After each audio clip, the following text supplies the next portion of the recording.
നമസ്കാരം. Prime debate ആരംഭിക്കുകയാണ്. ഒരു കുറവുമില്ലാതെ എപ്പോൾ അവസാനിക്കുമെന്ന് ഒരു വിചാരവുമില്ലാതെ ഇറാൻ ഇസ്രായേൽ സംഘർഷം അതിരൂക്ഷമായി തുടരുകയാണ്. മധ്യസ്ഥമത്തിനിറങ്ങിയ യൂറോപ്യൻ യൂണിയന്റെ ശ്രമങ്ങളും പരാജയപ്പെട്ടു. ഇസ്രായേൽ ആക്രമണം നിർത്താതെ സമാധാനമുണ്ടാകില്ലെന്ന് ആവർത്തിക്കുന്ന ഇറാൻ അമേരിക്കയെയും വെല്ലുവിളിക്കുകയാണ്. സംഘർഷത്തിൽ അമേരിക്കയുടെ ഇടപെടൽ എല്ലാവർക്കും അപകടം പിടിച്ചതായിരിക്കുമെന്നാണ് ഇറാൻ പറയുന്നത്. സംഘർഷത്തിൽ ആദ്യ ദിവസം മുതൽ അമേരിക്ക പങ്കാളിയായിരുന്നുവെന്നും ഇറാൻ വിദേശകാര്യമന്ത്രി അബ്ബാസ് അരാഗ്ചി ആരോപിക്കുന്നു.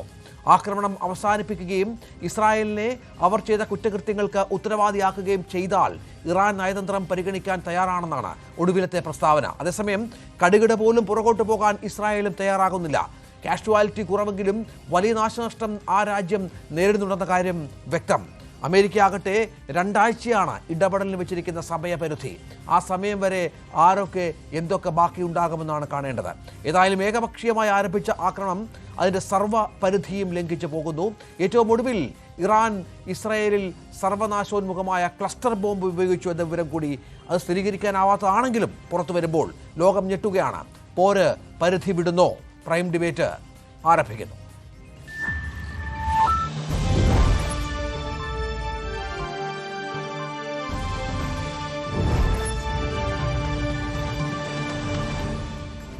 ബ്രിഗേഡിയർ മോഹനൻ പിള്ള മുൻ സൈനിക ഉദ്യോഗസ്ഥൻ, ശ്രീ രഘുനാഥൻ നായർ മുൻ വ്യോമസേന ഉദ്യോഗസ്ഥൻ, ശ്രീ MS വേണുഗോപാൽ വിദേശകാര്യ നിരീക്ഷകൻ, ശ്രീ ഷാബു പ്രസാദ് വിദേശകാര്യ വിദഗ്ധൻ, ശ്രീ സ്റ്റീഫൻ ഇസ്രായേലിൽ നിന്നും നമ്മോടൊപ്പം ചേരുകയാണ്. സ്റ്റീഫൻ ഇസ്രായേലിൽ താമസിക്കുന്ന മലയാളി കൂടിയാണ്. അല്പസമയത്തിനകം സ്റ്റീഫനും ജോയിൻ ചെയ്യും എന്ന് പ്രതീക്ഷിക്കാം. ശ്രീ MS വേണുഗോപാൽ, ഇവിടെ ഏറ്റവും ഒടുവിൽ വന്ന ഒരു കാര്യം അത് ഏറെ കൗതുകകരമായി തോന്നുന്നു.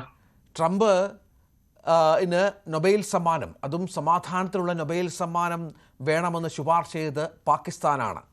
ഈ യുദ്ധവുമായി ബന്ധപ്പെട്ട് ഇറാൻ്റെ പ്രസ്താവന, അതായത് അമേരിക്കയുടെ ഇടപെടൽ ഈ യുദ്ധത്തിൻ്റെ ആദ്യഘട്ടം മുതൽ ഉണ്ടായി എന്നതിനോട് അതിന് തൊട്ടുപിറകെയാണ് ഈ തരത്തിലുള്ള ഒരു കാര്യം പാകിസ്ഥാൻ മുന്നോട്ട് വെച്ചത് എന്നതുകൂടി ചേർത്ത് വെക്കണം. യഥാർത്ഥത്തിൽ എന്താണ് സംഭവിച്ചുകൊണ്ടിരിക്കുന്നത്?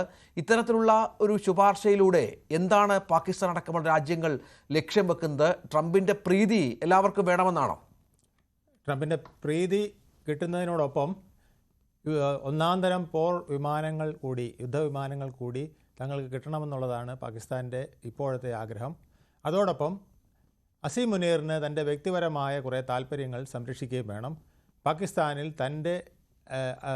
തൻ്റെ അധീനതയിലാക്കുന്നതിന് വേണ്ട എല്ലാ കാര്യങ്ങളും ട്രംപ് ചെയ്തു കൊടുക്കുമെന്നാണ് അദ്ദേഹം പ്രതീക്ഷിക്കുന്നത്. അതിന് പകരമായി ട്രംപിനെ നോബൽ സമ്മാനത്തിന് റെക്കമെൻഡ് ചെയ്യാൻ പാകിസ്ഥാൻ തയ്യാറായേക്കും എന്നാണ് അറിയുന്നത്. കാരണം ഒരു യുദ്ധം നടന്ന ഒരു രാഷ്ട്രം വേണം ഇതിന് റെക്കമെൻഡ് ചെയ്യാൻ കുറച്ചുകൂടെ ക്രെഡിബിൾ ആയിട്ടുള്ളത്. അപ്പോൾ ഇന്ത്യ പാകിസ്ഥാൻ 4 ദിവസത്തെ അടിയായിരുന്നെങ്കിൽ പോലും അതിൻ്റെ ഒരു കക്ഷിയായ പാകിസ്ഥാൻ നോബൽ സമ്മാനത്തിന് റെക്കമെൻഡ് ചെയ്യുന്നത് ഒരു പ്രാധാന്യമുള്ള കാര്യമായിട്ട് ട്രംപ് കരുതുന്നു. എന്നാൽ ഈ നിർദ്ദേശത്തിനെ പാകിസ്ഥാനിൽ തന്നെ വളരെ പുച്ഛത്തോടെയാണ് അവിടുത്തെ മാധ്യമങ്ങളും അതുപോലെ തന്നെ രാഷ്ട്രീയ നിരീക്ഷകരും കാണുന്നത്.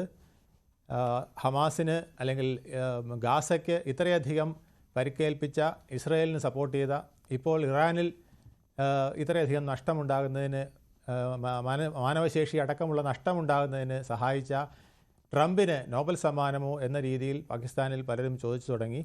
അവിടുത്തെ സോഷ്യൽ മീഡിയയും എല്ലാം ഈ രീതിയിലാണ് റിപ്പോർട്ട് ചെയ്യുന്നത്. US-ലും ഇതിന് യാതൊരു പ്രതികരണവും ഉണ്ടായിട്ടില്ല എന്നത് പ്രത്യേകം ശ്രദ്ധിക്കേണ്ട കാര്യമാണ്. ഇന്ത്യ പാകിസ്ഥാൻ സംഘർഷം അവസാനിപ്പിച്ചതിൻ്റെ പേരിലാണ് ഈ നൊബേൽ സമ്മാനം. നമ്മൾ തുടർച്ചയായിട്ട് ഇത് ട്രംപിൻ്റെ ഇടപെടലല്ല എന്ന് പറഞ്ഞുകൊണ്ടിരിക്കുന്ന ഒരു കാര്യത്തിൽ കൂടി ഇത്തരത്തിലുള്ള പാകിസ്ഥാൻ്റെ പരാമർശം എന്നൊക്കെ പറഞ്ഞാൽ അത് വല്ലാതെ കൗതുകം ഉണർത്തുന്നുണ്ട്. അതെ, ഇത് യാതൊരു ക്രെഡിബിലിറ്റിയും ലോകത്ത് ആർക്കും തോന്നാത്ത വിധത്തിലുള്ള പ്രസ്താവനകൾ ഇങ്ങനെ നിരന്തരം പറഞ്ഞുകൊണ്ടിരിക്കുന്നതിൽ ട്രംപിന് യാതൊരു മടിയുമില്ല എന്നുള്ളതാണ് ഇത് കാണിക്കുന്നത്. ഒരു പ്രാവശ്യം പറയും ഇന്ത്യ പാകിസ്ഥാൻ വാർ ഞാനാണ് നിർത്തിയത്, പിന്നെ പറയും 2 പ്രഗത്ഭന്മാരായ നേതൃത്വം, ഒന്ന് അസീം മുനീറിൻ്റെ നേതൃത്വം പാകിസ്ഥാനിലും പ്രധാനമന്ത്രി നരേന്ദ്രമോദിയുടെ നേതൃത്വം ഇന്ത്യയിലും വന്ന് അവർ 2 പേരും കൂടെ ചേർന്ന് ഈ യുദ്ധം അവസാനിപ്പിച്ചു എന്ന് പറയും.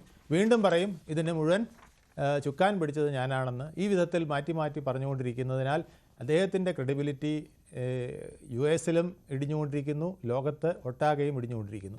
ഇതിനിടെ ഇറാനോട് അദ്ദേഹം നിർദ്ദേശിക്കുകയുണ്ടായി, കടുത്ത പോരാട്ടത്തിന് തയ്യാറാകേണ്ടി വരും.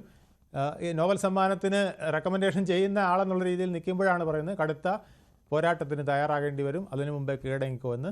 ആ സാഹചര്യത്തിലാണ് ഇറാൻ്റെ വിദേശകാര്യമന്ത്രി അബ്ബാസ് രഖാച്ചി പറഞ്ഞത് ഈ രീതിയിൽ മുന്നോട്ട് പോകാൻ US കഴിയില്ല. US വിചാരിച്ചാൽ ഒരു ഫോൺ കോൾ കൊണ്ട് ഇസ്രയേലിനെ നിലയ്ക്ക് നിർത്താവുന്നതേ ഉള്ളൂ. അപ്പോൾ അവർ പൂർണ്ണമായും അതിന് തയ്യാറല്ല എന്നുള്ളതാണ് മനസ്സിലാക്കുന്നത്. അതുകൊണ്ട് ലോകം മൊത്തം ഇറാൻ്റെ വിഷയത്തിലേക്ക് ഇറാൻ അനുകൂലമായി വരണമെന്നാണ് അവർ പ്രതീക്ഷിക്കുന്നത്. UN സെക്യൂരിറ്റി കൗൺസിലിലും ഇതൊക്കെ അവർ അവതരിപ്പിച്ചു കഴിഞ്ഞു. അന്താരാഷ്ട്ര അറ്റോമിക് എനർജി ഏജൻസി തന്നെ പക്ഷപാതപരമായിട്ടാണ് തങ്ങളോട് പെരുമാറുന്നതെന്ന് അവർ UN സെക്യൂരിറ്റി കൗൺസിൽ പരാതിപ്പെട്ട് കഴിഞ്ഞു. അതുപോലെ തന്നെ ഇന്ത്യക്ക് ശക്തമായൊരു ഇടപെടൽ ഇതിനകത്ത് നടത്താൻ കഴിയും. പ്രത്യേകിച്ച് പാകിസ്ഥാൻ ഇപ്പം അമേരിക്കയുടെ കൂടെ പോയതുകൊണ്ട് കൂടി ആയിരിക്കാം ഇന്ത്യയെ അവർ വളരെയധികം ഡിപ്പെൻഡ് ചെയ്യുന്നുണ്ട് ഇറാൻ. ഇന്ത്യക്ക് ഇതിൽ നിർണായകമായ ചില ഇടപെടലുകൾ നടത്താൻ സാധിക്കുമെന്നും ഇറാൻ ആഗ്രഹിക്കുന്നുണ്ട്. ഇതിനിടെ പോരാട്ടം രണ്ട് വശത്തും കനത്ത തോതിൽ നീങ്ങുകയുമാണ്. ഇസ്രായേലിനെ സംബന്ധിച്ചിടത്തോളം ഇസ്രായേൽ ഇന്ന് നടത്തിയ യുദ്ധത്തിൻ്റെ പ്രധാന നീക്കങ്ങളെല്ലാം മിസൈലുകളും മിസൈൽ ലോഞ്ചർ പാഡുകളുമൊക്കെ തകർക്കുക എന്നുള്ളത് തന്നെയായിരുന്നു. എന്നാൽ ഇറാൻ നടത്തിയത് ജനവാസ കേന്ദ്രങ്ങളിലേക്ക്, ഹൈഫ അടക്കം ഉള്ള തെൽ അവീവ് അടക്കമുള്ള പ്രദേശങ്ങളിലെ ജനവാസ കേന്ദ്രങ്ങളിലേക്കാണ് ആക്രമണം നടത്തിയത്. ഇതിനെ ശക്തമായി ഇസ്രായേൽ അപലപിച്ചിട്ടുമുണ്ട്. അതുപോലെ തന്നെ വിവിധ രീതിയിൽ ഇറാനെ വരുതിയിലാക്കാനായിട്ട് കൂടുതൽ സൈനിക മേധാവികളെയൊക്കെ വധിക്കാനായിട്ടുള്ള നീക്കത്തിലാണ് നടക്കുന്നത്. ഇതിൻ്റെ മറ്റൊന്നുകൂടെ അറിഞ്ഞു, ഖമേനി ഒരു സീരീസ് ഓഫ് മിലിറ്ററി ഓഫീസേഴ്സിൻ്റെ ലിസ്റ്റ് ഒരാൾക്ക് പകരം മറ്റൊരാൾ എന്ന രീതിയിൽ എന്തെങ്കിലും അത്യാഹിതം സംഭവിച്ചാൽ അതിന് വരെ തയ്യാറായിട്ടുണ്ടെന്നറിയുന്നു. അതുപോലെ ന്യൂയോർക്ക് ടൈംസ് പറയുന്നത് ഖമേനി തന്നെ തനിക്ക് എന്തെങ്കിലും സംഭവിച്ചാൽ അടുത്ത ക്ലർജി ആരായിരിക്കും ഉൾപ്പെടെയുള്ള കാര്യങ്ങൾ അദ്ദേഹം ബങ്കറിലിരുന്ന് തീരുമാനങ്ങളെടുത്ത് നിർണായകമായി അറിയിക്കേണ്ടവരെ അറിയിച്ചു കഴിഞ്ഞു എന്നുള്ളതാണ്. വളരെ എല്ലാ തരത്തിലും ഒരു തയ്യാറെടുപ്പ്. തുടക്കത്തിൽ ഏകപക്ഷീയമായി ഉള്ള യുദ്ധം അല്ലെങ്കിൽ ആക്രമണം എന്നൊക്കെ നമ്മൾ കരുതിയിരുന്നുവെങ്കിൽ പോലും ഇറാന്റെ ഭാഗത്ത് നിന്ന് കഴിഞ്ഞ കുറേ ദിവസങ്ങളായി ഉണ്ടാകുന്ന തിരിച്ചടികൾ അല്ലെങ്കിൽ പ്രതിരോധമെന്ന് പറയുന്നത് അത് വലിയ തോതിൽ സംഭവിക്കുന്നു എന്നുള്ളത് പ്രധാനമാണ്. ബ്രിഗേഡിയർ ശ്രീ മോഹൻ പിള്ള, ഇവിടെ നമുക്കറിയാം ഡൊണാൾഡ് ട്രംപ് ഉച്ചകോടി G7 ഉച്ചകോടി നിർത്തി വളരെ പെട്ടെന്ന് ഒരു ദിവസം ശേഷിക്കെ മടങ്ങി വരികയും തനിക്ക് ചില പ്രധാനപ്പെട്ട കാര്യങ്ങൾ ചെയ്യണമെന്ന് പറഞ്ഞാണ്. അതിലൊക്കെ നമ്മൾ ആ സമയത്ത് പ്രതീക്ഷിച്ചിരുന്നത് ഇസ്രായേലിനോടൊപ്പം ഇറാനുമായുള്ള യുദ്ധത്തിൽ ഡയറക്റ്റായിട്ട് അമേരിക്ക ചേരുന്നു, അമേരിക്കയും ഇറാനെ അറ്റാക്ക് ചെയ്യാൻ പോകുന്നു എന്നൊക്കെയുള്ളതാണ്. പക്ഷേ ഇപ്പോൾ തുടർച്ചയായി ഇറാൻ അമേരിക്കയെ വെല്ലുവിളിക്കുകയാണ്. നിങ്ങൾക്ക് ധൈര്യമുണ്ടെങ്കിൽ നിങ്ങൾ പങ്കാളികളാകൂ, അത് എല്ലാവർക്കും അപകടം പിടിച്ചതാകുമെന്ന് ഇറാൻ്റെ വിദേശകാര്യമന്ത്രി തുടർച്ചയായി പറഞ്ഞുകൊണ്ടിരിക്കുകയാണ്. ഞാൻ പറഞ്ഞതുപോലെ ഏകപക്ഷീയമായി നമ്മൾ ആരംഭിച്ച യുദ്ധത്തിൽ ചില തന്ത്രങ്ങൾ, ചില കണക്കൂട്ടലുകൾ അമേരിക്കയ്ക്കും ഇസ്രായേലിനും പിഴച്ചു എന്ന് കരുതണോ? അതിനകത്തൊരു അല്പം കറക്ഷൻ ഉണ്ട്. എല്ലാവരും ഇത് പറയുന്ന ഏകപക്ഷീയമായ യുദ്ധം എന്നുള്ളതാണ്. ഒന്ന് വളരെ ക്രിസ്റ്റൽ ക്ലിയർ ആയിട്ട് അനലൈസ് ചെയ്യുവാണെന്നുണ്ടെങ്കിൽ, അതായത് കഴിഞ്ഞ ഒക്ടോബർ 7 ഉണ്ടായ അറ്റാക്കിന്റെ ഇസ്രയേൽ ആദ്യം മുതൽ പറയുന്ന മൂലകാരണം അല്ലെങ്കിൽ പ്രധാന ബാഹ്യശക്തി, ആരുടെ പ്രേരണ കൊണ്ടാണോ ഇത് നടന്നത്, ആരാണോ ഇതിന്റെ പാലസ്തീന്റെ പിന്നിലെ പ്രബല ശക്തി, അത് ഇറാനാണ് എന്ന് സ്പഷ്ടമായിട്ട് ആദ്യം മുതലേ പറയുന്നുണ്ട്. അപ്പോൾ നമ്മൾ ആ രീതിയിൽ അത് കാണണം. ആരും അത് എൻ്റെ ഒരു കാഴ്ചപ്പാടാണ്. കാര്യം ആ സമയത്ത് തന്നെ ഇസ്രയേൽ ഇറാനിൽ ഇൻഫിൽട്രേഷൻ നടത്തി കഴിഞ്ഞു. മൊസാദ് എൻട്രി ചെയ്ത് അവിടെ തന്ത്രപ്രധാനമായിട്ടുള്ള കാര്യങ്ങളെല്ലാം മനസ്സിലാക്കി ഇന്നല്ലെങ്കിൽ നാളെ അവര് പാലസ്തീനെ ഒതുക്കിയതിന് ശേഷം ഇറാനുമായിട്ട് പോകും. അന്ന് നമ്മൾ ചർച്ച ചെയ്താണ് 1 വർഷം മുമ്പ്, ഇറാനെ അറ്റാക്ക് ചെയ്യുമോ, ഇസ്രയേൽ ഇറാനെ അറ്റാക്ക് ചെയ്യുമോ എന്ന് ചോദിച്ചു. പിന്നെ പെട്ടെന്ന് നമ്മളത് മറന്നു. പക്ഷെ അവരന്നത് അതിന്റെ ഒരു സീക്വൻസ് ഓഫ് ഈവൻസ് ആയിട്ടാണ് നമ്മൾ ഇതിനെ കാണേണ്ടത്. കാര്യം ഇസ്രയേല് ഒരിക്കലും ടോട്ടലി ഒരു പാലസ്തീനുമായിട്ടുള്ള യുദ്ധം തീർത്തിട്ടില്ല. ഇപ്പോഴും കസ്റ്റഡിയിൽ ആളുണ്ട്. അപ്പൊ അതിന്റെ ഒരു കണ്ടിന്യൂസ് ആയിട്ട് നമ്മൾ നോക്കുകയാണെന്നുണ്ടെങ്കിൽ ഇസ്രയേലിനെ ഒരിക്കലും നമ്മൾ അഗ്രസറായിട്ട് കാണാൻ പറ്റില്ല. പക്ഷേ ഇതിനകത്ത് വന്നിരിക്കുന്ന കാര്യം തള്ളാനും കൊള്ളാനും വയ്യാത്ത രീതിയിലുള്ള 2 രാജ്യങ്ങൾ, ഒന്ന് അമേരിക്കയും ഒന്ന് ഇന്ത്യയുമാണ്.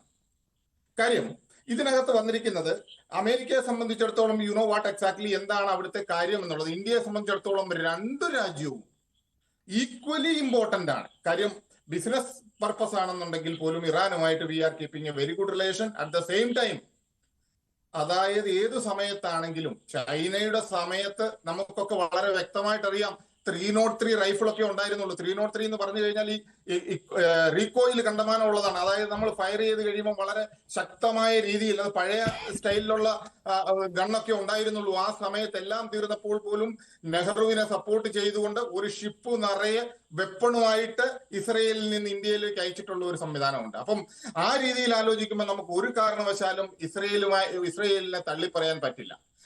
അതുപോലെ തന്നെയാണ് ഇറാനും. നമുക്കറിയാം ഇറാനുമായിട്ടുള്ള നമ്മുടെ latest developments, bilateral agreement, trade developments and all those things, അതെല്ലാം ഉണ്ട്.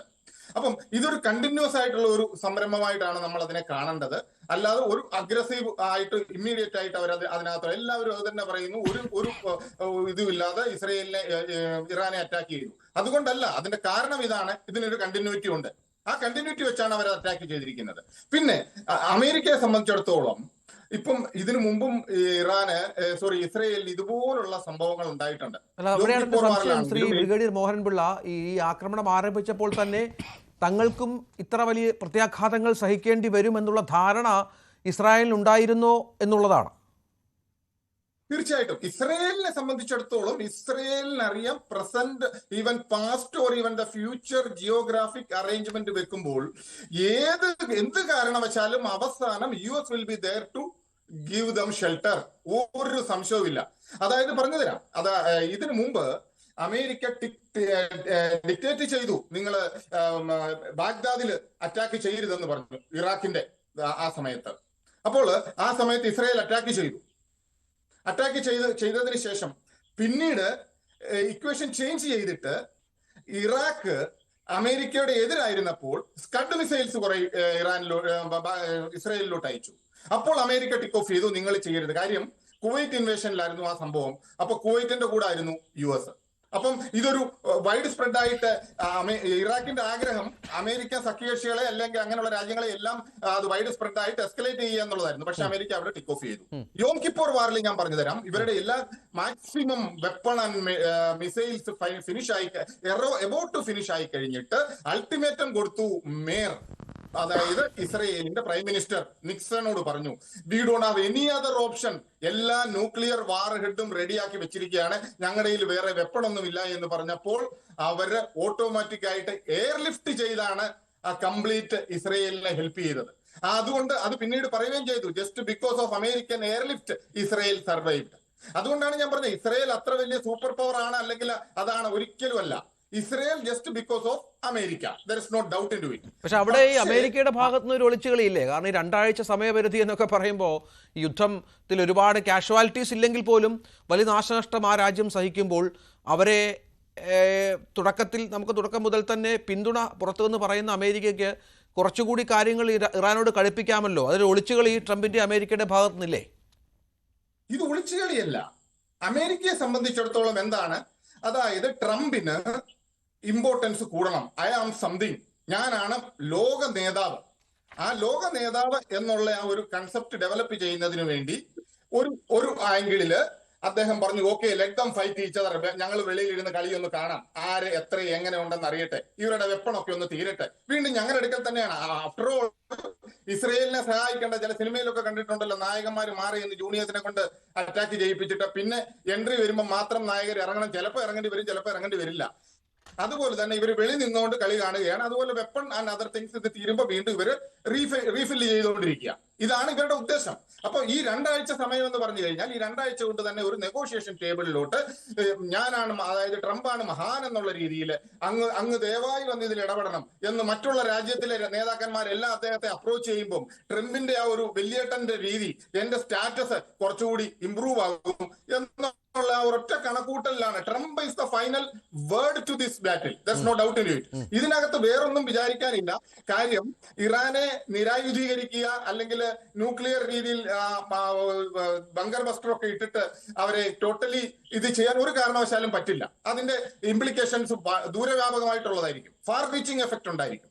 അതുകൊണ്ട് ഒരു കാരണവശാലും അത് വരില്ല. പക്ഷെ ട്രംപ് വിചാരിക്കുന്നത് he is the one to say, even ഇന്ത്യയുമായിട്ടുള്ള റിലേഷനിൽ ഇന്ത്യൻ പ്രൈം മിനിസ്റ്റർ ഓപ്പൺലി പറഞ്ഞു അങ്ങനെ ഇടപെട്ടിട്ടില്ലെന്ന്. എന്നിട്ടും വീണ്ടും പറയുകയാണ്, ഇനി ഞാൻ ഇവിടെ ഇടപെട്ടു, ഇന്ത്യയും പാകിസ്ഥാനും കൂടെയുള്ള പ്രശ്നത്തിൽ ഇടപെട്ടു, എനിക്ക് ആരും നോബൽ പ്രൈസ് തരത്തില്ല, ഞാൻ ഉക്രൈൻ വിഷയം ഇല്ലാതാക്കി, നോബൽ പ്രൈസ് തരത്തില്ല, കോങ്കോയിൽ ഇടപെട്ടു, നോബൽ പ്രൈസ് തരത്തില്ല. ഹി ഹിംസെൽഫ് പ്രൊക്ലൈംഡ്, ഞാൻ ആരോ ആണ്, എന്നെ നിങ്ങൾ എല്ലാവരും കൂടി ലോക നേതാവാക്കണം. ആ ഒരു കൺസെപ്റ്റ് അങ്ങേരുടെ മനസ്സിലുണ്ട്. അത് അമേരിക്കൻ ജനതയ്ക്ക് മനസ്സിലായിട്ടുണ്ട്. പക്ഷെ ഈ കാര്യത്തിൽ ഇതൊരു എസ്കലേഷൻ ലെവലിലോട്ട് ഒരു കാരണവശാലും പോകില്ല. കാരണം ഈ ജൂതന്മാരും ഇസ്രയേലികളും ഇറാനിയൻസും തമ്മിൽ പണ്ട് മുതലേ ഉള്ള ഒരു വർഗ ശത്രുതയുണ്ട്. അതിന്റെ കാരണം മതം തന്നെയാണ്. അതെന്ന് പറഞ്ഞു കഴിഞ്ഞാൽ ഇപ്പൊ ഒരു ജൂതനെയും ഒരു പാമ്പിനെയും കൂടെ കണ്ടു കഴിഞ്ഞാൽ ആദ്യം ജൂതനെ തല്ലിക്കൊല്ലണമെന്നാണ് ഇറാനിലുള്ളവർ പറയുന്നത് സാധാരണഗതിയിൽ. അപ്പം അങ്ങനെ 6-ാം നൂറ്റാണ്ടിലുണ്ട ഒരു എന്തൊക്കെയോ ആ ഒരു റിലീജിയസ് ഇതിലോട്ട് ഞാൻ പോകുന്നില്ല, ബിക്കോസ് അത് കോൺട്രവേഴ്സി ഒക്കെ ഉണ്ടാക്കുന്ന സംഭവമായിരിക്കും. പക്ഷെ ഇങ്ങനെയുള്ള ഈ ഒരു ആറ്റിറ്റ്യൂഡ്, അതാണ് ഫണ്ടമെന്റൽ ഇഷ്യൂ എന്ന് പറയുന്നത്, അല്ലാതെ വേറെ ഒന്നുമല്ല ഇതിനകത്ത്. ശരി, തിരിച്ചു വരാൻ ദയവായി തുടരുക. ശ്രീ ഷാബു പ്രസാദ്, യഥാർത്ഥത്തിൽ ഈ ആക്രമണം തുടങ്ങി വെച്ചത്, നേരത്തെ ശ്രീ ബ്രിഗേഡിയർ മോഹൻപിള്ള പറഞ്ഞ പല കാരണങ്ങളുണ്ട് എങ്കിൽ പോലും ആക്രമണം തുടങ്ങി വെച്ചത് ഇസ്രായേലാണ്, നമുക്കറിയാം. പക്ഷേ പിന്നീട് ഇങ്ങോട്ടുണ്ടായ സംഭവ വികാസങ്ങൾ, നേരത്തെ നമ്മൾ ഈ ഇസ്രായേലിലെ ആളുകളൊക്കെ സംസാരിക്കുമ്പോൾ നമുക്ക് ലഭിക്കുന്ന വിവരങ്ങളൊക്കെ, അവിടെ വലിയ അറ്റാക്കുകൾ ഉണ്ടാകുന്നുണ്ട്, ആശുപത്രികളടക്കം തകരുന്നുണ്ട്. ഒരുപക്ഷേ ഈ പലസ്തീൻ ഇസ്രായേൽ യുദ്ധത്തിൽ ഉണ്ടായതിനേക്കാൾ കൂടുതൽ പ്രശ്നങ്ങൾ ഇസ്രായേൽ സംഭവിക്കുന്നുണ്ട്. മലയാളികൾക്കൊക്കെ ഭീതിയുള്ള സാഹചര്യമുണ്ട്, നമ്മൾ സംസാരിക്കുമ്പോഴൊക്കെ അറിയാം. ഈ അമേരിക്കയെ ഡിപ്പെൻഡ് ചെയ്ത് ഒരാക്രമണം തുടങ്ങിയ രാജ്യമെന്ന നിലയിൽ യഥാർത്ഥത്തിൽ ഇപ്പോഴത്തെ അമേരിക്കൻ നിലപാട് അക്ഷരാർത്ഥത്തിൽ ഇസ്രായേലിനെ വെട്ടിലാക്കിയിരിക്കുകയാണ് എന്ന് പറയുന്നതിൽ നമുക്ക് അതിൽ സത്യമുണ്ടാകാനുള്ള കാര്യങ്ങൾ തന്നെയല്ല ഉള്ളത്. കാരണം ഇത്തരത്തിൽ അമേരിക്ക നേരിട്ട് ഇടപെട്ട് ഇറാന് കുറച്ചുകൂടി കാര്യമായ മുന്നറിയിപ്പ് നൽകിയിരുന്നുവെങ്കിൽ ഇതിന്റെ ഒരു വ്യാപ്തി, ഇറാന്റെ ആക്രമണത്തിന്റെ വ്യാപ്തി കുറയുമെന്ന് ചിന്തിക്കുന്നവരുമുണ്ടല്ലോ. അമേരിക്കയെ ഡിപ്പെൻഡ് ചെയ്ത് അമേരിക്ക ഞങ്ങൾക്ക് എന്തെങ്കിലും അങ്ങനെ ഒരു അവസ്ഥ വന്നു കഴിഞ്ഞാൽ അമേരിക്ക വന്ന് ഞങ്ങളെ എങ്ങനെ രക്ഷിച്ചോളും എന്ന പ്രതീക്ഷയിലാണ് ഇസ്രായേല് ഇതിനിറങ്ങിത്തിരിച്ചത് എന്ന് ഞാൻ വിശ്വസിക്കുന്നില്ല. കാരണം ഇസ്രായേലിന്റെ ഒരു ഹിസ്റ്ററി തന്നെ അങ്ങനെയാണ് രഞ്ജിത്തെ. ഇപ്പം ഈ അമേരിക്കയും ഇസ്രായേലും തമ്മിലുള്ള വലിയ തോതിലുള്ള സൈനിക സഹകരണമൊക്കെ തുടങ്ങിയത് എന്ന് ഒരുപാട് വൈകിയാണ്. അതിനു മുമ്പ് ഇസ്രായേൽ 3 മഹായുദ്ധങ്ങൾ ചെയ്തു കഴിഞ്ഞിരുന്നു. ഒന്നാം അറബ് ഇസ്രായേൽ യുദ്ധം 1948 അന്ന് ഇസ്രായേലിന് ഒരു പ്രൊഫഷണൽ ആർമി പോലും ഇല്ല. അതിശക്തരായ 4-5 അറബ് രാജ്യങ്ങള്, ഈജിപ്റ്റ്, ജോർദാൻ, ഇറാഖ്, ഇവരെല്ലാരും കൂടെ ചേർന്നാണ് ഒരു ആർമി പോലും ഇല്ലാത്ത, ഒരു പ്രൊഫഷണൽ ആർമി പോലും ഇല്ലാത്ത ഈ ഇസ്രായേലിനെതിരെ എന്ന് യുദ്ധം ചെയ്തതും ഇസ്രായേൽ ഇവരെ എല്ലാവരെയും ഒരുമിച്ച് തോൽപ്പിച്ചതും. കഴിഞ്ഞ 67-ലെ 6 ഡേയ്സ് വാർ, 73-ലെ യോം കിപ്പൂർ വാർ, ഇവിടെ ഒന്നും അമേരിക്കയുടെയോ അല്ലെങ്കിൽ അങ്ങനെയുള്ള ഒരു സഹകരണം അവർക്കുണ്ടായിരുന്നില്ല. അവരൊറ്റയ്ക്ക് തന്നെയാണ് അതൊക്കെ നേടിയത്. പിന്നീട് ഈ മധ്യപൂർവേഷ്യയില് ഈ പറഞ്ഞ അവിടുത്തെ ആ പശ്ചിമേഷ്യയിൽ സമാധാനം കൊണ്ടുവരാൻ വേണ്ടിയിട്ടാണ് ശരിക്കും അമേരിക്ക ഇസ്രായേലിലും ഇവിടെയൊക്കെ ആക്റ്റീവായിട്ട് ഇടപെട്ട് തുടങ്ങിയതും. 1978 ക്യാമ്പ് ഡേവിഡ് ഉച്ചകോടി നടന്നതും അതിൻ്റെ അകത്ത് വെച്ച് വളരെ വലിയ ഒരു ബ്രേക്ക് ത്രൂ ആയിരുന്നു. ഹെൻറി കിസിഞ്ചറും ജിമ്മി കാർട്ടറും അവർക്കൊന്ന് നോബൽ പ്രൈസ് ഒക്കെ കിട്ടിയിരുന്നു. ഇസ്രായേലിന്റെ പ്രധാനമന്ത്രി മെനാക്കം ബെഗനും ഒക്കെ ചേർന്ന് നടത്തിയ ആ ഒരു ക്യാമ്പ് ഡേവിഡ് അക്കോർഡിനെ തുടർന്നാണ് ഇസ്രായേൽ ഈജിപ്തിൽ നിന്ന് പിടിച്ചെടുത്ത സിനായ് മരുഭൂമി അങ്ങനെ തന്നെ പൂർണ്ണമായും അവർക്ക് വിട്ടുകൊടുത്തു. ഇസ്രായേൽ എല്ലാം മാറി. പിന്നീട് അവർ തമ്മിലുള്ള ബന്ധമൊക്കെ വളരെ ഗംഭീരമായി. ഇന്ന് ഇസ്രായേലിന്റെ ഏറ്റവും അടുത്ത സുഹൃത്തുക്കള് അന്ന് ഇവരെ നശിപ്പിക്കാൻ ഒരുമ്പെട്ടിറങ്ങിയ ജോർദാനും ഈജിപ്തും ഒക്കെ തന്നെയാണ്. അതുപോലെ 81 ഇവര് ഇറാഖിന്റെ കംപ്ലീറ്റ് ഈ ആണവ ഫെസിലിറ്റികൾ മുഴുവനും ഒരു തകർത്തു. അമേരിക്കയുടെ ആദ്യം ഇവർ പറഞ്ഞതാണ്, നിങ്ങളത് നിർത്ത് ഇല്ലെങ്കിൽ പണി കിട്ടും എന്ന് പറഞ്ഞു. അമേരിക്ക അത് കേട്ടില്ല, റൊണാൾഡ് റീഗൻ അത് കേട്ടില്ല. ഒടുവില് അവരുടെ സമ്മതത്തിനോ അവരുടെ ഒന്നും നോക്കി നിൽക്കാതെ ഇവർ യുദ്ധവിമാനങ്ങൾ അയച്ച് അത് കംപ്ലീറ്റ് തകർത്ത് കളയുകയായിരുന്നു ചെയ്തത്. ലോകം മുഴുവനും അവർക്കെതിരെ പ്രതിഷേധിച്ചു. അതിനുശേഷം എന്താ സംഭവിച്ചത്? അന്നത് അവർ ചെയ്തില്ലായിരുന്നെങ്കിൽ 89-90 കാലത്ത് ഗൾഫ് യുദ്ധം ആവുമ്പോഴേക്ക് ഇറാഖിന്റെ കയ്യിൽ ആറ്റം ബോംബ് ഉണ്ടാകുമായിരുന്നു. സദാം ഹുസൈന്റെ കയ്യിൽ. ആലോചിച്ച് നോക്കൂ, സദാം ഹുസൈന്റെ കയ്യിൽ ആറ്റം ബോംബ് ഉണ്ടാകുന്ന അവസ്ഥയെ പറ്റി ഒന്ന് ചിന്തിച്ചു നോക്കുക നിങ്ങൾ, എന്താകുമായിരുന്നു. അതുപോലെ 2007 ഇവിടെ ചെയ്തത്, സിറിയയിലും അവർ ഇത് തന്നെയാണ് ചെയ്തത്. അവർ ലോകം മുഴുവനും ഈ മൊസാദിന്റെ നെറ്റ്വർക്ക് വ്യാപിപ്പിച്ചു. അവരുടെ ഭീഷണിയായവരെ മുഴുവനും അവർ തച്ച് തകർത്ത് കൊന്നു തീർത്തു. അതായത് ഒരു ദയയോടമില്ല, ഒരു മാനവികതയില്ല. ഭീഷണി നിലനിൽപ്പ് പ്രശ്നമാവുന്ന സമയത്ത് ഇതൊന്നും അമേരിക്കയുടെ സമ്മതം ചോദിച്ചിട്ടൊന്നും അല്ല ചെയ്യുന്നത്, അവരങ്ങ് ചെയ്യാണ്. അതാണ് കാര്യം. അമേരിക്ക ഇവരെ സപ്പോർട്ട് ചെയ്യാൻ നിർബന്ധിതരാവുകയാണ് ചെയ്യുന്നത്. ഈ കാര്യത്തിൽ ഇപ്പൊ മോഹൻപിള്ള സാർ നല്ല അത് കൃത്യമായി ആ ലോജിക്ക് എനിക്ക് മനസ്സിലായില്ല ശ്രീ ഷാഹു പ്രസാദ്. അമേരിക്കയുടെ പിന്തുണ ഇല്ലാതെ, അമേരിക്കയുടെ ആയുധബലമില്ലാതെ ഇസ്രായേലിന് ഈ ആക്രമണത്തിന് ഉള്ള മനക്കരുത്ത് അല്ലെങ്കിൽ അതിനുള്ള സംവിധാനം എങ്ങനെ ഉണ്ടാകുമെന്നുള്ളത് അതെല്ലാവർക്കും അറിയാവുന്ന കാര്യമാണല്ലോ. അല്ല, ഞാൻ അത് തന്നെയാണ് പറഞ്ഞത്. ഈ അമേരിക്കയുടെ ഈ സൈനിക സഹകരണം ഇല്ലാതിരുന്ന കാലത്താണ്, ഇത്ര വലിയ സപ്പോർട്ട് ഇല്ലാതിരുന്ന കാലത്താണ് ഇവരും മഹായുദ്ധങ്ങളിൽ ജയിച്ചിട്ടുള്ളത്, അവരുടെ കയ്യിലുള്ളത് വെച്ചിട്ട്. നിങ്ങൾക്കറിയാവോ ഈ IDF ഒക്കെ ആദ്യം ഉണ്ടാക്കുന്നത് എങ്ങനെയാണെന്ന്, അവരുടെ ആയുധങ്ങൾ എങ്ങനെ, നമുക്ക് അവിശ്വസനീയമാണെന്ന് ഇവരുടെ ചരിത്രം എന്ന് പറയുന്നത്. ആദ്യമായിട്ട് ഇവർക്ക് വിമാനങ്ങൾ സെക്കൻഡ് വേൾഡ് വാറില് ഈ യൂറോപ്പ് മുഴുവനും തകർന്ന് അവർ ജയിച്ചു. പക്ഷെ കംപ്ലീറ്റ് സാമ്പത്തികമായിട്ട് തകർന്ന് പണ്ടാരമടങ്ങി നിന്ന സമയത്ത് അവിടെ ബാക്കി കിടന്ന ഉപയോഗിക്കാൻ കൊള്ളാവുന്ന ആയുധങ്ങളും വിമാനങ്ങളും ഒക്കെ ബ്ലാക്ക് മാർക്കറ്റിൽ വാങ്ങി പല വഴിക്കൂടെ പാർട്സ് ആയിട്ട് കൊണ്ടുവന്ന് ഇസ്രയേലിൽ കൊണ്ടുവന്ന് റീഅസംബിൾ ചെയ്ത് ഇങ്ങനെയൊക്കെയാണ് അവരവരുടെ സൈന്യം ഉണ്ടാക്കിയത്. വല്ലാത്തൊരു കൂട്ടരാണ് ഇവര്. അങ്ങനെ അതൊക്കെ വെച്ചിട്ട് പിന്നീട് 57-58 ശേഷം അവിടെ ഒരു സൂയസ് പ്രതിസന്ധി ഉണ്ടായി. ഈ ഈജിപ്റ്റ് സൂയസ് കനാൽ ഏറ്റെടുക്കുന്ന ആ സംഭവം ഉണ്ടായപ്പോൾ അങ്ങനെ അതിൻ്റെ അകത്ത് ഇടപെട്ടുകൊണ്ടാണ് ഇസ്രായേൽ തന്നെ ആദ്യമായിട്ട് ലോകരാജ്യങ്ങൾ പതുക്കെ മിലിറ്ററിലി ഒക്കെ അംഗീകരിച്ചു തുടങ്ങിയത്. ഫ്രാൻസ് ഒക്കെയാണ് ചെയ്തത്. അതുവരെയൊന്നും ഏകദേശം 70-71 വരെയൊന്നും ഇസ്രായേലിന് ആയുധങ്ങൾ ഇസ്രായേൽ സംഘടിപ്പിച്ചിരുന്നത് വളരെ അപൂർവം രാജ്യങ്ങളിൽ നിന്ന് ഔദ്യോഗികമായിട്ട് കിട്ടുള്ളൂ. ബാക്കിയൊക്കെ കള്ളക്കടത്തിയാണെന്നേ കൊണ്ടുവന്നിട്ടുള്ളത്. അങ്ങനെയൊക്കെയാണ് അവര് സർവൈവ് ചെയ്തത്. അതിനുശേഷമാണ് ഈ അമേരിക്കയുടെ ഇതൊക്കെ വന്നത്. പിന്നീട് വേറൊരു കാര്യമുണ്ട്, അമേരിക്കയ്ക്ക് ഇവരെ സപ്പോർട്ട് ചെയ്തേ പറ്റുള്ളൂ. കാരണം അമേരിക്കയിൽ ഏതാണ്ട് 50 ലക്ഷത്തോളം ജ്യൂസ് ജൂതന്മാരുണ്ട്. വളരെ ശക്തമാണ് അവിടുത്തെ ജൂത സമൂഹം. നാസയില്, പെന്റഗണില്, അങ്ങനെ ഭരണക്രമങ്ങളില് ഒക്കെ ജൂതന്മാർ ഒരുപാടുണ്ട്. അതുകൊണ്ട് അമേരിക്കയ്ക്ക് ഇസ്രായേലിനെ അങ്ങനെ വെറുതെ അങ്ങ് തള്ളിക്കളയാൻ കഴിയില്ല. അവരുടെയൊക്കെ അവിടെ നിന്നുള്ള അതിസമ്പന്നരായ ജൂതന്മാരുണ്ട് ഈ അമേരിക്കയിലും ആഫ്രിക്കയിലും ഒക്കെ. അവരുടെയൊക്കെ പണം കൊണ്ടാണ് ഇസ്രായേൽ ആദ്യകാലത്തൊക്കെ സർവൈവ് ചെയ്തതും ഈ ആർമിയൊക്കെ കെട്ടിപ്പടുത്തതും. അതുകൊണ്ട് ഇസ്രായേലിനെ സപ്പോർട്ട് ചെയ്യുക എന്നുള്ളത് അമേരിക്കയുടെ ആവശ്യമാണ്. അമേരിക്കയുടെ സഹായം ഇസ്രായേലിന് കിട്ടുന്നത് പോലെ തന്നെ അതിനേക്കാൾ അമേരിക്ക ഇസ്രായേലിനെ സഹായിച്ചേ പറ്റൂ. അതുപോലെ മോഹൻപിള്ള സാർ ഇവിടെ കൃത്യമായിട്ട് പറഞ്ഞു, ആ ഒക്ടോബറിലെ ആ ഒരു അക്രമം അവിടെ നടന്നതിന് ശേഷം അന്ന് അവർ കണ്ണു വെച്ചതാണ് ഇവരെ. കാര്യം നോക്ക്, എത്ര കൃത്യമായിട്ടാണ്, എത്ര പ്രിസിഷൻഡ് ആയിട്ടാണ് അവര് ഈ ഇറാന്റെ അകത്ത് ആക്രമണങ്ങൾ നടത്തുന്നത്. അവരുടെ ടോപ്പ് ബ്രെയിൻസ്, ക്രീമി ലെയർ ആയിട്ടുള്ളത്, അതുപോലെ ആ കീ ഇൻസ്റ്റലേഷൻസ്, ഇതെല്ലാം ചെയ്യണമെന്നുണ്ടെങ്കിൽ അതിന്റെ ഉള്ളിൽ ഒരു ശക്തമായ നെറ്റ്വർക്ക് ഉണ്ടായേ പറ്റുള്ളൂ. അതൊരു സുപ്രഭാതം കൊണ്ടൊന്നും ഉണ്ടാവുന്നതല്ല. അത് സമയമെടുത്ത് വളരെ ആസൂത്രിതമായിട്ട് തന്നെ കൊണ്ടുവന്നതാണത്. അല്ലാതെ ഉണ്ടോണ്ടിരുന്ന നായർക്ക് ഒരു ഉൾവിളി തോന്നി എന്ന് പറഞ്ഞ പോലെ, എന്നാ നാളെ അമേരിക്ക വരും, എന്നാ ഇവരുടെ 2 കൊടുത്തേക്കാം, ഞാനൊന്ന് ക്ഷീണിക്കുമ്പോഴത്തേക്ക് ട്രംപ് അവിടുന്ന് വിമാനം അയച്ചോളും, വിമാനവാഹിനി അയച്ചോളും എന്ന് വിചാരിച്ചൊന്നും അല്ല. ഇതുപോലെ യുദ്ധപരിചയമുള്ള ഒരു രാജ്യം അതിനുള്ള മറുപടി മറ്റു പാനലിസ്റ്റുകളും കൂടി എനിക്ക് അതിൻ്റെ ആ ഒരു വിശദീകരണത്തിനുള്ള അവരുടെ അഭിപ്രായം കൂടി കേൾക്കണം. ശ്രീ രഘുനാഥൻ നായർ, ഇവിടെ ഏറ്റവും ഒടുവിൽ ഇറാൻ പറഞ്ഞത്, ഇന്നലെ നമുക്കറിയാം യൂറോപ്യൻ യൂണിയനുമായി ചർച്ച നടന്നു. അവർ ഒരു സമാധാനം അല്ലെങ്കിൽ ഒരു വെടിനിർത്തലിലേക്ക് കാര്യങ്ങൾ എത്തിക്കണമെന്ന് കരുതി. പക്ഷേ ഇറാൻ ഒരു വിട്ടുവീഴ്ചയ്ക്കുമില്ല. അതായത് നമുക്കറിയാം വലിയ യുദ്ധങ്ങൾ ചെയ്ത് പാരമ്പര്യമുള്ള ഒരു രാജ്യമാണ് ഇറാൻ എന്നുള്ളത്. ഇസ്രായേൽ ആദ്യം വെടിനിർത്തേണ്ടി വരും, തങ്ങൾ സമാധാനത്തിലേക്ക് വരാൻ ഇറാൻ അസന്നിഗ്ധമായി പ്രഖ്യാപിക്കുകയാണ്. അല്ലെങ്കിൽ എന്തെങ്കിലും ഒരു ഡിപ്ലോമാറ്റിക് മൂവ്മെൻറ്റ് അതുമായി ബന്ധപ്പെട്ട് കാര്യമായി തന്നെ നടക്കണം. അത് സംഭവിക്കുന്നുമില്ല. കാരണം ലോകരാജ്യങ്ങൾ, ഇപ്പോൾ ചൈനയും റഷ്യയും ഒക്കെ ഇറാന് പിന്തുണ പ്രഖ്യാപിച്ച പശ്ചാത്തലമുണ്ട്.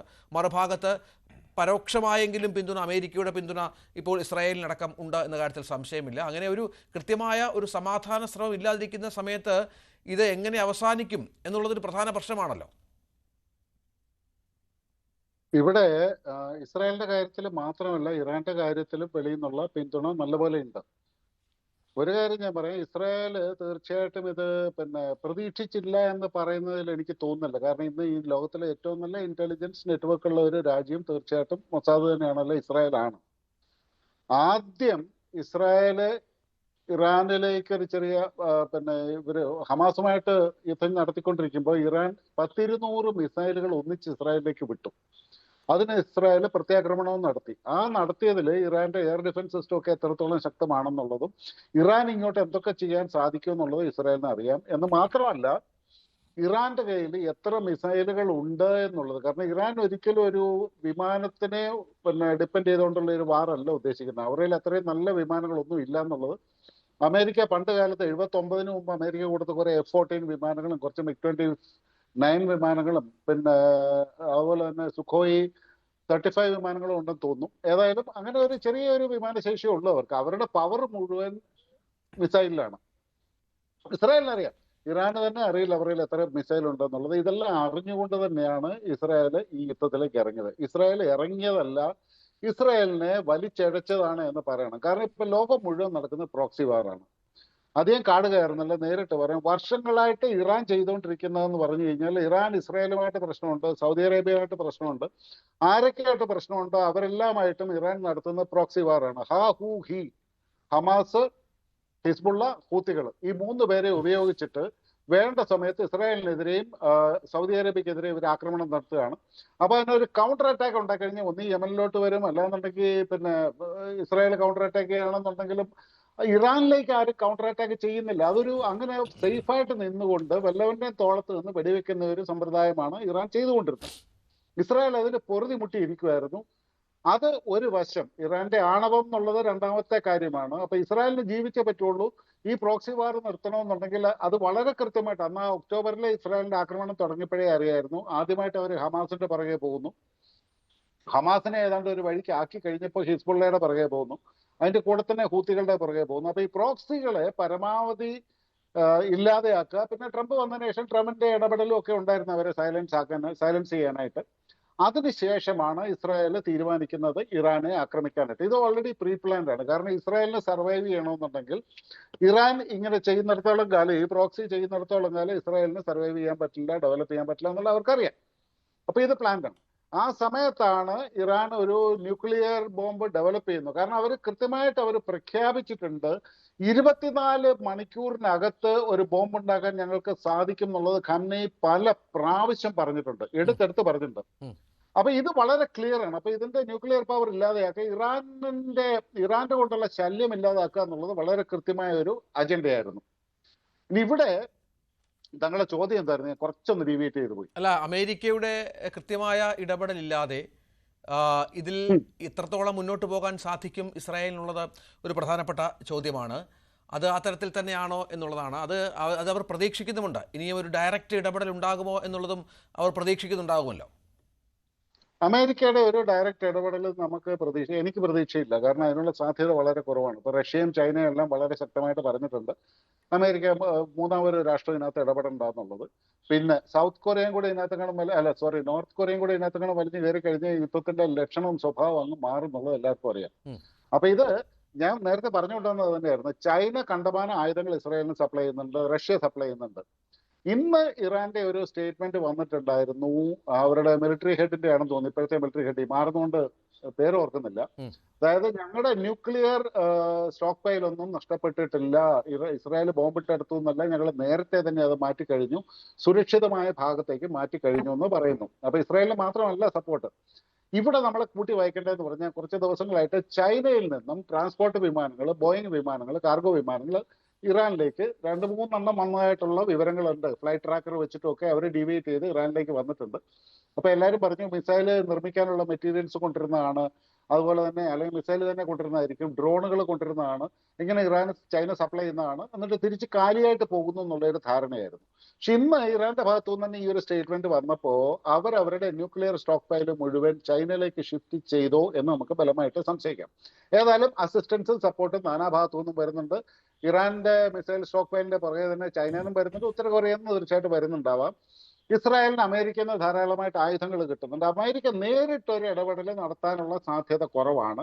ഇവിടെ ഇസ്രായേൽ ഡെസ്പറേറ്റ് ആയിട്ട് എന്താണ് അമേരിക്കയുടെ സപ്പോർട്ട് ആവശ്യപ്പെടുന്നത്. ഇസ്രായേൽ അന്നും ഇന്നും പറയുന്നുണ്ട് ഞങ്ങൾ ഒറ്റയ്ക്ക് ഈ വാർ നടത്തിക്കോളാം, ഞങ്ങൾക്ക് ആരുടെ സപ്പോർട്ട് വേണ്ട, ഞങ്ങൾക്ക് അതിനുള്ള ശക്തിയുണ്ട് എന്ന് പറയുന്നുണ്ട്. അമേരിക്കയുടെ സഹായം പ്രതീക്ഷിച്ചിട്ടല്ല ഇതിലേക്ക് ഇറങ്ങിയിരിക്കുന്നത്. കാരണം ഈ ജിയോ പൊളിറ്റിക്കൽ ഇംപ്ലിക്കേഷൻസ് അമേരിക്കയ്ക്കും അറിയാം, ഇസ്രായേലിനും അറിയാം. അമേരിക്ക ഇടപെട്ട് കഴിഞ്ഞാൽ റഷ്യ അതിനകത്ത് ചാടി വീഴും, ചൈന ചാടി വീഴും എന്നുള്ളതൊക്കെ അറിയാം.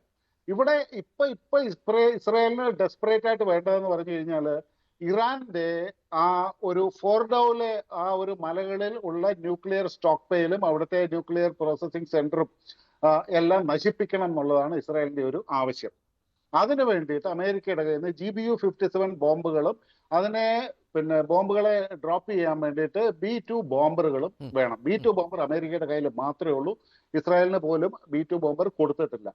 പക്ഷെ വളരെ കൃത്യമായിട്ട് ഒരു അനാലിസിസ് വെച്ചിട്ടുകൊണ്ട് ഞാൻ പറയാം, ഈ ഫോർഡോ ഹില്ലുകളെ സമ്പൂർണ്ണമായിട്ടും അല്ലെ ഇറാന്റെ ഈ ആണവശേഷി സമ്പൂർണ്ണമായിട്ടും നശിപ്പിക്കുക എന്നുള്ളത് ഇപ്പോഴത്തെ സാഹചര്യത്തിൽ GBU-57 B-2 ബോംബർ വെച്ച് ഉപയോഗിച്ചാൽ പോലും ഏതാണ്ട് അസാധ്യമാണ് എന്ന് പറയണം.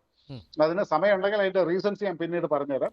പക്ഷെ ഇത് ഒരു കാരണവശാലും നടക്കാൻ പോകുന്ന കാര്യമല്ല. അപ്പൊ ഇസ്രായേലിനെ പൂർണ്ണമായിട്ട് അമേരിക്കയുടെ ഡയറക്റ്റ് പിന്തുണ ആവശ്യമില്ല എന്നുള്ളത് ഒരു വസ്തുതയാണ്. കാരണം അത് അവർ പ്രതീക്ഷിക്കുന്നുമില്ല. ഈ വാർ മുന്നോട്ട് പോകും, ആർക്ക് കൂടുതൽ ആരും ജയിക്കുന്നില്ല, യുദ്ധത്തിൽ ആരും ജയിക്കുന്നില്ല, എല്ലാവർക്കും നഷ്ടങ്ങളെ ഉണ്ടാകുന്നുള്ളൂ, ആർക്കും ലാഭം ഉണ്ടാകുന്നില്ല ഒരു യുദ്ധം കൊണ്ട്. പിന്നെ ഒബ്ജക്റ്റീവ് മീറ്റ് ചെയ്തോ ഇല്ലയോ എന്നുള്ളതാണ്. അവിടെ ഈ എക്സ്റ്റേണൽ ഇൻഫ്ലുവൻസ് ഉള്ളിടത്തോളം കാലം ഇത് പഴയ ഇറാൻ ഇറാഖ് വാർ പോലെ തന്നെ വർഷങ്ങൾ മുന്നോട്ട് പോകാനുള്ള സാധ്യതയുണ്ട്. അങ്ങനെ ഉണ്ടെങ്കിൽ ഇത് എവിടെ ആയിത്തീരും, എന്തൊക്കെ ആയിത്തീരും എന്നുള്ളതൊന്നും പറയാൻ പറ്റും. തീർച്ചയായും തിരിച്ചു വരാം. ശ്രീ സ്റ്റീഫൻ, അദ്ദേഹം ഇസ്രായേലിലുണ്ട്. സ്റ്റീഫൻ എവിടെയാണ് ഇപ്പോൾ ഉള്ളത്? നമുക്ക് ദൃശ്യങ്ങളൊക്കെ കഴിഞ്ഞ 2-3 ദിവസമായി കാണുന്ന ദൃശ്യങ്ങളിലൊക്കെ വ്യാപകമായ നഷ്ടങ്ങൾ, സ്റ്റീഫനും എനിക്ക് ദൃശ്യങ്ങളൊക്കെ അയച്ചു തരുന്നുണ്ടായിരുന്നു. എന്താണ് സംഭവിച്ചുകൊണ്ടിരിക്കുന്നത് ഇസ്രായേലിൽ? രഞ്ജിത്ത്, ഇപ്പം പറയുകയാണെങ്കിൽ സാധാരണഗതിയിൽ തന്നെയാണ് ഇവിടെ പോകുന്നത്.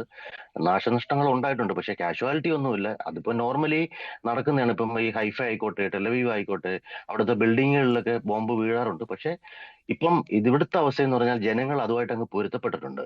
കാര്യം ഇപ്പൊ എല്ലാവരും അപ്പോൾ തന്നെ പ്രിക്കോഷൻസ് എടുക്കുന്നതുകൊണ്ട് വലിയ നാശനഷ്ടങ്ങളൊന്നും ഉണ്ടായിട്ടില്ല. ഇപ്പം അതാണ് ഇവിടുത്തെ ഇപ്പോഴത്തെ അവസ്ഥ. കാര്യം എല്ലാം സാധാരണ നിലയിലേക്ക് തന്നെയാണ് പോകുന്നത്. ആർക്കും ഈ ഒരു യുദ്ധത്തിന്റെ ഒരു ഭയമോ ഭീതിയോ നിലവിൽ ആർക്കും ഇപ്പൊ ഇല്ല. കാര്യം ഇത്രയും ദിവസത്തെ കാര്യങ്ങളെല്ലാം ഫേസ് ചെയ്തിട്ട് എല്ലാവരും അതുമായിട്ട് അഡ്ജസ്റ്റ് ചെയ്ത് അവരത് അവരുടെ ലൈഫിന്റെ ഒരു പാർട്ടായിട്ട് തന്നെയാണ് ഇപ്പൊ കൊണ്ടുപോകുന്നത്. പിന്നെ നമ്മളിപ്പോ ആകെ ഫേസ് ചെയ്യുന്ന ഒരു പ്രശ്നം എന്ന് പറഞ്ഞാൽ അനാവശ്യമായിട്ടുള്ള മീഡിയാസ് ന്യൂസ് ആണ് ഇപ്പം ഈ പറഞ്ഞ മിസൈൽ ആക്രമണത്തിനെക്കാട്ടി നമ്മൾ ഫേസ് ചെയ്യുന്ന ഒരു ബുദ്ധിമുട്ട്. കാര്യം ഇവിടെ നിന്ന് എല്ലാവരെയും നിർബന്ധിതപൂർവ്വമായിട്ട് ഇവാക്യുവേറ്റ് ചെയ്യുന്നു എന്നൊക്കെയുള്ള ന്യൂസുകൾ വരുന്നു. പിന്നെ ഇവിടെ ഇസ്രായേലിൽ നിന്ന് കത്തുന്നു എന്നൊക്കെ. അങ്ങനെ ഒരു പ്രശ്നം ഇവിടെ ഇല്ല നിലവില്. ഇപ്പം ഈ പറഞ്ഞില്ലേ, ഇപ്പൊ എല്ലാവരും ഇവിടെ നമുക്ക് അടിയന്തരമായിട്ടുള്ള ഈ പറഞ്ഞ സന്ദേശങ്ങളെല്ലാം വരുന്നുണ്ട്. നമ്മൾ അതനുസരിച്ച് വളരെ പ്രിക്കോഷൻ എടുക്കുന്നുണ്ട്. എല്ലാവരും ബങ്കറിലേക്ക് പോകുന്നുണ്ട്. അതിന്റെ ഇമ്പാക്ട് തീരുമ്പോൾ നമ്മൾ തിരിച്ചു വരുന്നുണ്ട്. അതുകൊണ്ട് നമുക്കിപ്പോ നിലവിൽ ഇവിടെ ഒരു പ്രശ്നം ഇല്ല. നമുക്ക് ഈ ദൃശ്യങ്ങളൊക്കെയാണ് സ്റ്റീഫൻ ഇത്തരം ആശങ്കകൾ ഉയർത്തുന്നത്. കാരണം നേരത്തെ നമുക്കറിയാം, പലസ്തീൻ ഹമാസ് വിഷയമൊക്കെ ഉണ്ടായ സമയത്ത് ഉണ്ടായതിനേക്കാളും കൂടുതൽ കെട്ടിടങ്ങൾക്ക് നാശനഷ്ടം ഉണ്ടാകുന്നു, വാഹനങ്ങൾ തകരുന്നു, ആളുകൾ പരിഭ്രാന്തരായി ഓടുന്നു. അങ്ങനെ ഒരുപാട് ദൃശ്യങ്ങൾ നമുക്ക് അവിടെ നിന്ന് ലഭിക്കുന്നുണ്ട്. അതാണ് നമ്മുടെ ഇവിടെ ഇത്തരം വാർത്തകൾ പടരാൻ പ്രത്യേകിച്ച് കാരണം. രഞ്ജിത്ത്, ഒരു കാര്യം ആലോചിച്ചാൽ മതിയല്ലോ. ഇത്രയും നിങ്ങൾ പറയുന്ന പോലെ ഇത്രയും ബിൽഡിങ്ങുകൾ കൊളാപ്സ് ആവുന്നു, ഇത്രയും വാഹനങ്ങൾ ഇതാവുന്നു, പക്ഷെ അത്രയും കാഷ്വാലിറ്റി ഇല്ലല്ലോ. ഇല്ല, കാഷ്വാലിറ്റി ഇല്ലാത്ത എന്തുകൊണ്ടാണ്? ജനങ്ങൾ അതുമായിട്ട് പൊരുത്തപ്പെട്ടു. ജനങ്ങൾക്ക് അത് അറിയാം എങ്ങനെ ഈ വാറിനെ അവർക്ക് ഫേസ് ചെയ്യണം എന്നുള്ളതിനെ കുറിച്ച് വ്യക്തമായ ഒരു ധാരണ ഈ ഇവിടുത്തെ ജനങ്ങൾക്ക് കിട്ടിയിട്ടുള്ളത് കൊണ്ടാണ് ആരും അധികം മരണപ്പെടാത്തത്. അതായത് നിങ്ങൾക്ക് നേരത്തെ മുന്നറിയിപ്പ് കിട്ടും, നിങ്ങൾ ബങ്കറുകളിലേക്ക് മാറുന്നു. അപ്പോൾ ഈ സർക്കാരിന്റെ ഇതിനോടുള്ള ഇപ്പോഴത്തെ ഒരു നിലപാട്, ജനങ്ങൾക്ക് ഏത് തരത്തിലാണ് ആത്മവിശ്വാസം നൽകുന്നത് അവിടുത്തെ സർക്കാർ? നമ്മളെ അലേർട്ട് ചെയ്യുന്നുള്ള ഏറ്റവും നൂതനമായ മാർഗങ്ങൾ തന്നെയാണ് നമ്മൾ ഏറ്റവും എടുത്ത് പറയേണ്ടത്. ഏത് രാജ്യം ഇത്രയും സംവിധാനം തരും? അവനവന്റെ ഫോണിലേക്ക് നിങ്ങൾ നിൽക്കുന്ന സ്ഥലത്ത് ഇന്ന സമയത്ത് മിസൈൽ വരും എന്ന് പറഞ്ഞൊരു സംവിധാനം, അതിനു വേണ്ടി മാത്രം ഒരു മോണിറ്ററിങ് ചെയ്യുന്ന ഒരു സർക്കാർ സംവിധാനമാണ് ഇവിടെ ഉള്ളത്. അത് തന്നെയാണ് നമ്മളുടെ ഏറ്റവും വലിയ, നമ്മൾ ഇപ്പം ഇവിടെ ജോലി ചെയ്യുന്ന എല്ലാവർക്കും ഉള്ള ഏറ്റവും വലിയൊരു കോൺഫിഡൻസ് അത് തന്നെയാണ്. ചില മരണങ്ങളൊക്കെ പരിക്കുകളും ഒക്കെ റിപ്പോർട്ട് ചെയ്തിട്ടുണ്ടല്ലോ. അത് സമീപ പ്രദേശങ്ങളിലൊക്കെ ആണോ സ്റ്റീഫൻ? ഇപ്പം നിലവിൽ ഇപ്പൊ ഈ 3-4 ദിവസങ്ങളായിട്ടുള്ള ഇത് വരുന്നത് പറഞ്ഞാൽ മെയിൻ സെന്ററിലാണ്. അതായത് ഇവിടുത്തെ മെയിൻ, ഇതിനു മുമ്പെന്ന് പറഞ്ഞാൽ റിമോട്ട് ഏരിയകളിലൊക്കെ ആയിരുന്നു. ഇപ്പം സംഭവിക്കുന്നതെന്ന് പറഞ്ഞാൽ ഈ ഒരുപാട് ബിൽഡിംഗ് സംശയങ്ങളുള്ള സ്ഥലങ്ങളൊക്കെയാണ്. ഈ ഹൈഫ, ടെല്ലവീവ്, പിന്നെ ബെർഷേവ. ബെർഷേവ ആശുപത്രിയിൽ, അതെ, ബെർഷേവ ആശുപത്രിയിൽ സംഭവിച്ചതെന്ന് പറഞ്ഞാൽ അവിടുത്തെ ഒരു പഴയ കെട്ടിടമാണ് പൂർണ്ണമായിട്ടും തകർന്നു പോയത്. പഴയ ഒരു കോംപ്ലക്സ് ആണ്, പഴയ ഒരു കെട്ടിടമാണ് അവിടെ തകർന്നു പോയിരിക്കുന്നത്. അവിടെയും ആ ഹോസ്പിറ്റലിലും വലിയ കാഷ്വാലിറ്റി ഒന്നും ഉണ്ടായിട്ടില്ല. ഇത്രത്തോളം തകർന്നു എന്ന് പറയുമ്പോഴും കാഷ്വാലിറ്റി വളരെ കുറവാണ്. നമ്മൾ അതാണ് ശ്രദ്ധിക്കേണ്ടത്. അതിന്റെ അർത്ഥം ഞങ്ങൾ എല്ലാവരും വളരെ അലേർട്ടാണ്.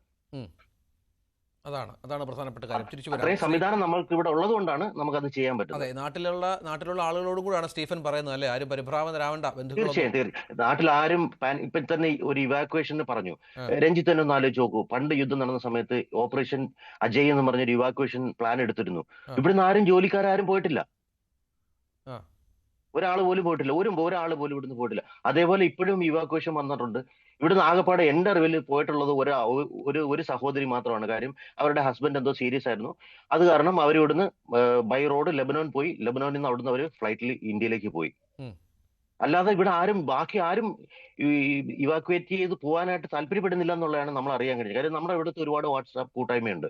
അതിലെല്ലാവരും പറയുന്നത് അവർക്ക് ആർക്കും പോകാൻ താല്പര്യമില്ല. ശരി. ശ്രീ MS വേണുഗോപാൽ, നേരത്തെ നമ്മൾ പറഞ്ഞ് അവസാനിപ്പിച്ചത് ശ്രീനാഥൻ നായരും ശ്രീ ബ്രിഗേഡിയർ മോഹൻ നായരും ഒക്കെ പറഞ്ഞത്, ഇത് ഇസ്രായേൽ എന്ന രാജ്യം ഒറ്റയ്ക്ക് യുദ്ധത്തിൽ, അവരുടെ പ്രസ്താവനകളൊക്കെ വന്നിരുന്നു, അവർ ഒറ്റയ്ക്ക് യുദ്ധത്തെ ഫേസ് ചെയ്യാൻ തയ്യാറാണ്, അവർ മറ്റുള്ള ആരുടെയും സഹായം വേണ്ട എന്ന് തുടർച്ചയായി പറയുന്ന സാഹചര്യം കൂടിയുണ്ട്. അപ്പോൾ എത്ര നാൾ വേണമെങ്കിലും ഇത് തുടരാൻ, ഇപ്പോൾ നമുക്കറിയാം 4 ഭാഗത്തു നിന്നും അറ്റാക്ക് ചെയ്യപ്പെടുന്ന ഒരു രാജ്യമാണ്. ഇപ്പോൾ ഇറാനുമായുള്ള യുദ്ധത്തിൻ്റെ തീവ്രത കുറച്ച് കൂടുതലാണ്. അത് എത്ര നാൾ വേണമെങ്കിലും തുടരാനുള്ളൊരു കപ്പാസിറ്റി ഇസ്രായേലിന് ഒറ്റയ്ക്കുണ്ട് എന്നാണോ പറഞ്ഞു വരേണ്ടത്? അല്ല, തീർച്ചയായിട്ടും ഇസ്രായേൽ ഒറ്റയ്ക്കല്ല. അവിടെ അമേരിക്കയുടെ പൂർണ്ണമായ പിന്തുണയുണ്ട്. അത് ട്രംപിനെ കണ്ടുകൊണ്ട് മാത്രമല്ല, അവിടുത്തെ ഡീപ് സ്റ്റേറ്റ് അടക്കം ഇസ്രായേലിനെ ഡിപ്പെൻഡ് ചെയ്യേണ്ടത് അത്യാവശ്യമായിരിക്കണം. കാരണം ഇസ്രായേലിൻ്റെ അല്ലെങ്കിൽ ജൂതന്മാരുടെ ഒരു സപ്പോർട്ട് അവരുടെ ശാസ്ത്രജ്ഞന്മാർക്കുണ്ട്, അവരുടെ ആർമിക്കുണ്ട്, അതുപോലെ തന്നെ ഭരണകൂടത്തിനുണ്ട്, അതുപോലെ തന്നെ ഡെമോക്രാറ്റ്സിനും പിന്നെ റിപ്പബ്ലിക്കൻസിനും ഒരുപോലെ അതിൻ്റെ ടോപ്പ് ലെവലിലുള്ളവരുമായിട്ടും വളരെ ബന്ധമുള്ളവരാണ് ജൂയിഷ് ജനത. അവിടുത്തെ ജൂയിഷ് ടോപ്പ് ലീഡർഷിപ്പും അതുപോലെ തന്നെ അവിടുത്തെ പണച്ചാക്കുകളും ജൂയിഷ് മണി പവർ എന്ന് പറയുന്നത് തന്നെ ഒരു വലിയ ശക്തിയാണ്. അവരെല്ലാവരും ഈ നേതാക്കളുമായിട്ടും അതുപോലെ തന്നെ മറ്റ് പ്രധാനപ്പെട്ട സ്റ്റേറ്റിലെ പാർട്ട്നേഴ്സുമായിട്ടും വളരെ നല്ല റിലേഷൻഷിപ്പിലാണ്. അതുകൊണ്ട് ഇനി ഒരു പക്ഷേ ട്രംപ് ആടിക്കളിച്ചാൽ പോലും, അല്ലെങ്കിൽ അദ്ദേഹം മാറുന്ന ലക്ഷണമുണ്ടെന്ന് തോന്നുന്നില്ല, എങ്ങനെ വന്നാൽ പോലും ഒരു പക്ഷേ അമേരിക്കയ്ക്ക് ഇതിൽ നിന്ന് പിൻവാങ്ങാനാവില്ല. പക്ഷേ ഒരു വാർ എന്ന് പറയുന്നത് അവരിപ്പോൾ ആഗ്രഹിക്കുന്നുണ്ടോ എന്ന് സംശയമാണ്. അതുകൊണ്ടാണ് 2 ആഴ്ചത്തേക്ക് മാറ്റിവെക്കാൻ തന്നെ ട്രംപ് നിർബന്ധിതനായത്. അമേരിക്കയിലെ പിന്തുണയും വളരെ പ്രധാനമാണല്ലോ, അല്ലേ? നമ്മൾക്കറിയാം, ഈ മറ്റ് യുദ്ധങ്ങൾക്കൊന്നും കളയാൻ പണമില്ല എന്ന് പറഞ്ഞ് അധികാരത്തിലേറിയ ആളാണ് ട്രംപ്. മറ്റുള്ളവരുടെ വിഷയത്തിൽ യുദ്ധങ്ങളിലൊന്നും ഇടപെടില്ല എന്ന് പറഞ്ഞ ആളാണ് ട്രംപ്. പക്ഷേ പരോക്ഷമായ പിന്തുണ ഉണ്ട് എന്ന് അറിയുകയും ചെയ്യാം. അത് അവിടുത്തെ ആളുകളോട് എന്ത് സമാധാനം പറയാമെന്നുള്ള പ്രശ്നം കൂടെ ട്രംപ് ഫേസ് ചെയ്യുന്നുണ്ടാവുമല്ലോ. തീർച്ചയായിട്ടും അവിടെ ട്രംപിന് അതിഭയങ്കരമായ എതിർപ്പ് ഉണ്ടെന്നുള്ളതാണ് പ്രശ്നം. ആ എതിർപ്പ് അദ്ദേഹം സ്വയം വരുത്തി വെച്ചതാണ്. അദ്ദേഹത്തിൻ്റെ ഈ ഭരണത്തിൽ കയറിയത് മുതലുണ്ടായ ഓരോ പ്രവർത്തനങ്ങളിൽ നിന്നും അമേരിക്കൻ ജനതയിലെ ഒരു നല്ല വിഭാഗത്തിൻ്റെ കോൺഫിഡൻസ് നഷ്ടപ്പെടുത്തുവാൻ അദ്ദേഹത്തിന് കാരണമായി. അതുമാത്രമല്ല, അതുപോലെ തന്നെ യൂറോപ്പിലെയും പല ലീഡേഴ്സുമായിട്ടും അദ്ദേഹത്തിൻ്റെ മുമ്പ് അമേരിക്കൻ പ്രസിഡന്റുമാർക്കോ അല്ലെങ്കിൽ ലീഡർഷിപ്പിനോ ഉണ്ടായിരുന്ന ഒരു ബന്ധം ട്രംപിന് നിലനിർത്താൻ കഴിയുന്നില്ല. ട്രംപിനെ വിശ്വസിക്കാൻ കൊള്ളാമോ എന്ന് അവർക്കും സംശയമുണ്ട്. ഈ വാർ എങ്ങനെ പോകുമെന്നുള്ളതിൽ യൂറോപ്പിന് വലിയ ഉത്കണ്ഠയുണ്ട്. കാരണം അവരുടെ എക്കണോമിക് സിറ്റുവേഷനെ ഇത് വളരെയധികം ബാധിക്കും. എണ്ണ മൂവ്മെൻറ്റ്, ട്രേഡ് കറക്റ്റായിട്ട് നടന്നില്ലെങ്കിൽ അതും വലിയ പ്രശ്നങ്ങൾ സൃഷ്ടിക്കും. അതുപോലെ തന്നെ പശ്ചിമേഷ്യയിലെ രാഷ്ട്രങ്ങൾക്കും ഇതേ കൺസേൺ ഉണ്ട്. തങ്ങളുടെ വ്യാപാരത്തെയും മറ്റു കാര്യങ്ങളെയും യുദ്ധം നീണ്ടുപോയാൽ എങ്ങനെയാണ് ബാധിക്കുക എന്നുള്ളത്. ഇറാനെ എല്ലാവർക്കും അറിയാവുന്നതാണ്. ഇറാൻ ഇങ്ങനെ നീണ്ടുപോകുന്ന യുദ്ധത്തിന് തയ്യാറെടുക്കുന്ന ഒരു രാഷ്ട്രമാണ്. അവർ രാഷ്ട്രത്തിൻ്റെ ഡെവലപ്മെൻറ്റിനേക്കാൾ അല്ലെങ്കിൽ അതിൻ്റെ വെൽഫെയറിനേക്കാൾ അവർ വാശിയിൽ ഒട്ടും പുറകോട്ടുള്ളവരല്ല. മുമ്പ് നടത്തിയ കരയുദ്ധമാണെങ്കിൽ പോലും അത് 8 വർഷം നീണ്ടു നിന്നത് ഇറാഖുമായിട്ടുള്ള യുദ്ധം നമുക്കറിയാവുന്നതാണ്. ഇപ്പോഴത്തെ യുദ്ധത്തിന് അതിന് സ്കോപ്പില്ല എന്ന് പറയുന്നത് ഈ ബാലിസ്റ്റിക് മിസൈൽ അയച്ചുകൊണ്ടുള്ള യുദ്ധം എത്ര നാൾ ഇറാന് കൊണ്ടുപോകാൻ കഴിയുമെന്നുള്ളതാണ്. പക്ഷേ അവർക്ക് സപ്പോർട്ടായിട്ട് ചൈനയും റഷ്യയും ഉണ്ട് എന്നുള്ളതാണ്. ഇതുതന്നെയാണ് അമേരിക്കയിൽ ഒരു കൺസേൺ ഉണ്ടാക്കുന്നത്. ഒരു ജിയോ പൊളിറ്റിക്കൽ ചേഞ്ചിന് ഈ വാർ കാരണമാക്കുമോ? ഉറങ്ങിക്കിടന്നിരുന്ന ചില ശക്തികളെ ഉണർത്തി ഒരു ചേരിയിലേക്ക് എത്തിക്കാൻ ഈ ഇറാന് കഴിയുമോ, അല്ലെങ്കിൽ ഇറാൻ വാറിന് കഴിയുമോ എന്നുള്ളതാണ് പ്രധാന ചോദ്യം. അങ്ങനെ വരികയാണെങ്കിൽ റഷ്യ, ചൈന, ചിലപ്പോൾ നോർത്ത് കൊറിയ, ഇറാൻ ഒക്കെ ചേരുന്ന ഒരു അച്ചുതന്നെ ഉണ്ടാവുകയും അതിലേക്ക് ഇന്ത്യ അവർ പലപ്പോഴും ക്ഷണിക്കുന്നുണ്ടെങ്കിൽ പോലും ഇന്ത്യ സമമായ ദൂരം പാലിക്കുകയാണ്. കാരണം നമുക്ക് ഇസ്രയേലും അതുപോലെ പ്രധാനപ്പെട്ടതാണ്, പിന്നെ ഇറാനും നമുക്ക് പ്രധാനപ്പെട്ടതാണ്. ട്രേഡ് വൈസ് ആയാലും അല്ലെങ്കിൽ നമ്മുടെ പല കാര്യങ്ങളും നമുക്ക് സപ്പോർട്ട് ചെയ്തിട്ടുള്ളതായാലും ഇന്ത്യ പാകിസ്ഥാൻ 4 ദിവസത്തെ സംഘർഷമായിരുന്നെങ്കിൽ പോലും അതിലും ഒരു ന്യൂട്രൽ സ്റ്റാൻഡ് എടുക്കാൻ ഇറാൻ തയ്യാറായിരുന്നു. ഇതെല്ലാം നമുക്കും വിലയിരുത്തേണ്ട കാര്യങ്ങളാണ്. അങ്ങനെ ഇന്ത്യയുടെ ഒരു മധ്യസ്ഥത വരികയാണെങ്കിൽ നല്ലതാണെന്ന് ഇറാൻ വിദേശകാര്യമന്ത്രി തന്നെ പറയുകയുണ്ടായി. ഇന്ത്യക്ക് വേണ്ടി അവർ അടച്ചിട്ടിരുന്ന വ്യോമപാത തുറന്നു കൊടുക്കുകയും വരെ ചെയ്തു. അതെ, ഇന്ത്യൻ വിമാനങ്ങൾ പറക്കാൻ വേണ്ടി മാത്രം ഇന്ത്യക്ക് വേണ്ടി പിന്നെ പ്രത്യേകമായ സജ്ജീകരണങ്ങൾ ഇപ്പോഴും ചെയ്തുകൊണ്ടിരിക്കുകയാണ്. ഇന്ത്യയിലെ ജനങ്ങളെ അവിടുന്ന് ഇവാക്യുവേറ്റ് ചെയ്യുന്നതിന് പൂർണ്ണമായും സഹകരിച്ചുകൊണ്ടിരിക്കുകയാണ്. അങ്ങനെ എല്ലാം നിൽക്കുന്നതുകൊണ്ട് നമുക്കിതിനകത്ത് ഇന്ന ഒരു വശത്തേക്ക് പോവുക എന്നുള്ളത് വളരെ ദുഷ്കരമായിരിക്കുകയാണ്. കാരണം 2 വിധത്തിൽ ഈ 2 രാഷ്ട്രങ്ങളും നമുക്ക് സപ്പോർട്ട് ചെയ്ത് നിൽക്കുന്ന ഒരവസ്ഥയും ഇന്ത്യക്കുണ്ട്. പക്ഷേ റഷ്യയും ചൈനയും ഒക്കെ ഈ ഉണ്ടാക്കുന്ന ഒരു ചേരി നമുക്ക് പിന്നെ US-നെ വിശ്വസിക്കാൻ പറ്റാത്തൊരൊക്കെ അവസ്ഥയൊക്കെ വരുമ്പോൾ ഇന്ത്യക്ക് നിർണായകമായ ചില തീരുമാനങ്ങൾ എടുക്കേണ്ടി വരും. അത് എത്തരത്തിലാകും എന്നുള്ളത് നമുക്ക് ഈ വരുന്ന യുദ്ധത്തിൻ്റെ ഭാവി കണ്ടിട്ടേ നമുക്ക് തീരുമാനിക്കാൻ ഒക്കുള്ളൂ. എന്തായാലും ഇത് നീണ്ടു പോകുന്നത് ലോകത്തിൻ്റെ മൊത്തത്തിലുള്ള സാമ്പത്തിക പ്രതിസന്ധിയിലേക്ക് നീക്കുന്ന ഒരു പ്രവർത്തനമായി വരുമെന്നുള്ളതിന് യാതൊരു സംശയവുമില്ല. അതുകൊണ്ടാണ് യൂറോപ്യൻ രാജ്യങ്ങൾ ഇത് എത്രയും പെട്ടെന്ന് അവസാനിപ്പിക്കണം എന്ന് പറയുന്നതും അതുപോലെ തന്നെ പശ്ചിമേഷ്യൻ രാഷ്ട്രങ്ങൾ എത്രയും പെട്ടെന്ന് ഇത് അവസാനിപ്പിക്കണമെന്ന് പറയുന്നതും. പക്ഷേ ഇറാനെ സംബന്ധിച്ചിടത്തോളം ഇറാൻ വിട്ടുവീഴ്ചയില്ലാത്ത ഒരു രാഷ്ട്രമാണെന്നുള്ളതാണ് ഏറ്റവും പ്രധാനം. ഇസ്രായേലിൻ്റെ കോൺഫിഡൻസ് എന്ന് പറഞ്ഞാൽ എത്ര വിട്ടുവീഴ്ചയില്ലെങ്കിലും ഞങ്ങൾക്ക് അവരുടെ നിർണായകമായ കേന്ദ്രങ്ങൾ തകർക്കാൻ കഴിയും. അത് കഴിഞ്ഞാൽ അവരുടെ ആ ഒരു ക്രോസ് ബോർഡർ വാറിനുള്ള ഈ 2 രാഷ്ട്രങ്ങൾ കടന്നുള്ള ഒരു വാറിനുള്ള സംവിധാനം ഇല്ലാതായി പോകും. അത് ഞങ്ങൾക്ക് ഗുണകരമാകുമെന്നാണ്. എന്നാൽ ഫർദോയിൽ ഒരു അറ്റാക്ക് നടത്താനോ മറ്റു കാര്യങ്ങൾക്കോ പോയാൽ റഷ്യ എങ്ങനെ അതിനെ പ്രതികരിക്കുമെന്നുള്ളത് വളരെ പ്രധാനപ്പെട്ട കാര്യമാണ്. റഷ്യയുടെ വ്യോമ പ്രതിരോധം പോലും ഈ ഫർദോയ്ക്കുണ്ട് എന്നുള്ളതാണ്. ഇവിടെ ഈ ഭരണാധികാരികൾക്ക് ഈ ആക്രമണത്തിന് ശേഷം യഥാർത്ഥത്തിൽ അതിൻ്റെ ഗുണഭോക്താക്കളായി മാറുന്ന അവരാണെന്ന് വേണം കരുതാൻ. കാരണം ഇസ്രായേലിൽ നമുക്കറിയാം അവിടുത്തെ പ്രധാനമന്ത്രിക്കുണ്ടായിരുന്ന പിന്തുണ എത്രത്തോളമായിരുന്നു. ഈ വാറിന് ശേഷം അത് വർദ്ധിച്ചു എന്ന വിവരങ്ങൾ മാധ്യമങ്ങൾ റിപ്പോർട്ട് ചെയ്യുന്നു.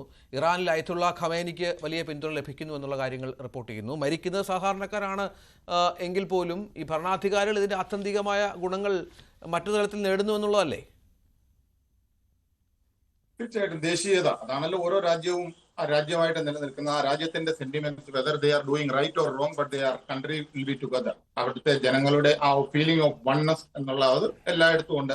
അത് ഏത് രാജ്യമാണെങ്കിൽ പോലും അവർ ചെയ്യുന്നത് ശരിയോ തെറ്റോ എന്നുള്ളത് ഇമ്മെറ്റീരിയലാണ്.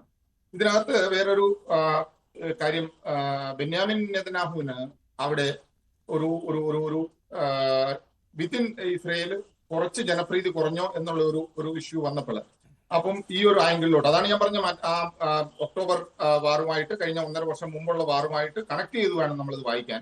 അപ്പോൾ ഇതൊരു സീക്വൻസ് ആയപ്പോൾ മർമ്മത്ത് കയറി അടിച്ചു എന്നുള്ള ആ ഒരൊറ്റ പോയിന്റ് വെച്ചിട്ട് അവിടുത്തെ ഇസ്രയേലിലെ അദ്ദേഹത്തിന്റെ ഒരു ജനപിന്തുണ വളരെ കൂടിയിട്ടുണ്ട് എന്നുള്ളതിനകത്ത് യാതൊരു സംശയവുമില്ല. ഇത് ആദ്യം മുതൽ തന്നെ ആൾക്കാർ പ്രതീക്ഷിച്ചതുമാണ്. ചെയ്യേണ്ടത് അതായിരുന്നു. എവിടെയാണ് കൃത്യമായിട്ട് ട്രീറ്റ്മെന്റ് കൊടുക്കേണ്ടത് അത് ചെയ്യാതെ പാലസ്തീനെ മാത്രം നോട്ടം ഇട്ടു എന്നുള്ള ആ ഒരു ആംഗിളിലോട്ടാണ് ബേസിക്കലി വന്നിട്ടുള്ളത്. അപ്പം അത് എത്രത്തോളം വരും എന്നുള്ള രീതിയിലോട്ട് നമുക്ക് അതിനെ കുറിച്ചിട്ട് ഇപ്പോൾ അതിനെ പറയാൻ പറ്റില്ല. പക്ഷെ as of now they are doing very well എന്നുള്ള രീതിയിലാണ് അവിടുത്തെ ഇന്റേണൽ ഇതെന്ന് പറയുന്നത്. പിന്നെ ലാസ്റ്റ് ഒരു കാര്യം പറയുന്ന കാര്യം, എല്ലായ്പ്പോഴും ഇത് കറങ്ങിത്തിരിഞ്ഞു വരുന്നത് ഇസ്രയേൽ US എന്നുള്ള ആ ഒരു ഇസ്രയേലിന് US-നെ തള്ളാനും കൊള്ളാനും പറ്റാത്ത ഒരു അവസ്ഥ എന്നുള്ളതാണ്. ഇസ്രയേലിന് തനിച്ചൊരു കാരണവശാലും ചെയ്യാൻ പറ്റില്ല എന്നുള്ളത് ഷാബു പ്രസാദിനോട് അത് I think earlier also we had ചെറിയ രീതിയിൽ ഇത് പറഞ്ഞിട്ടുണ്ട്. കാര്യം ഈ ഇസ്രയേലിനെ ഉണ്ടാക്കിയത് US ആണെന്നേ.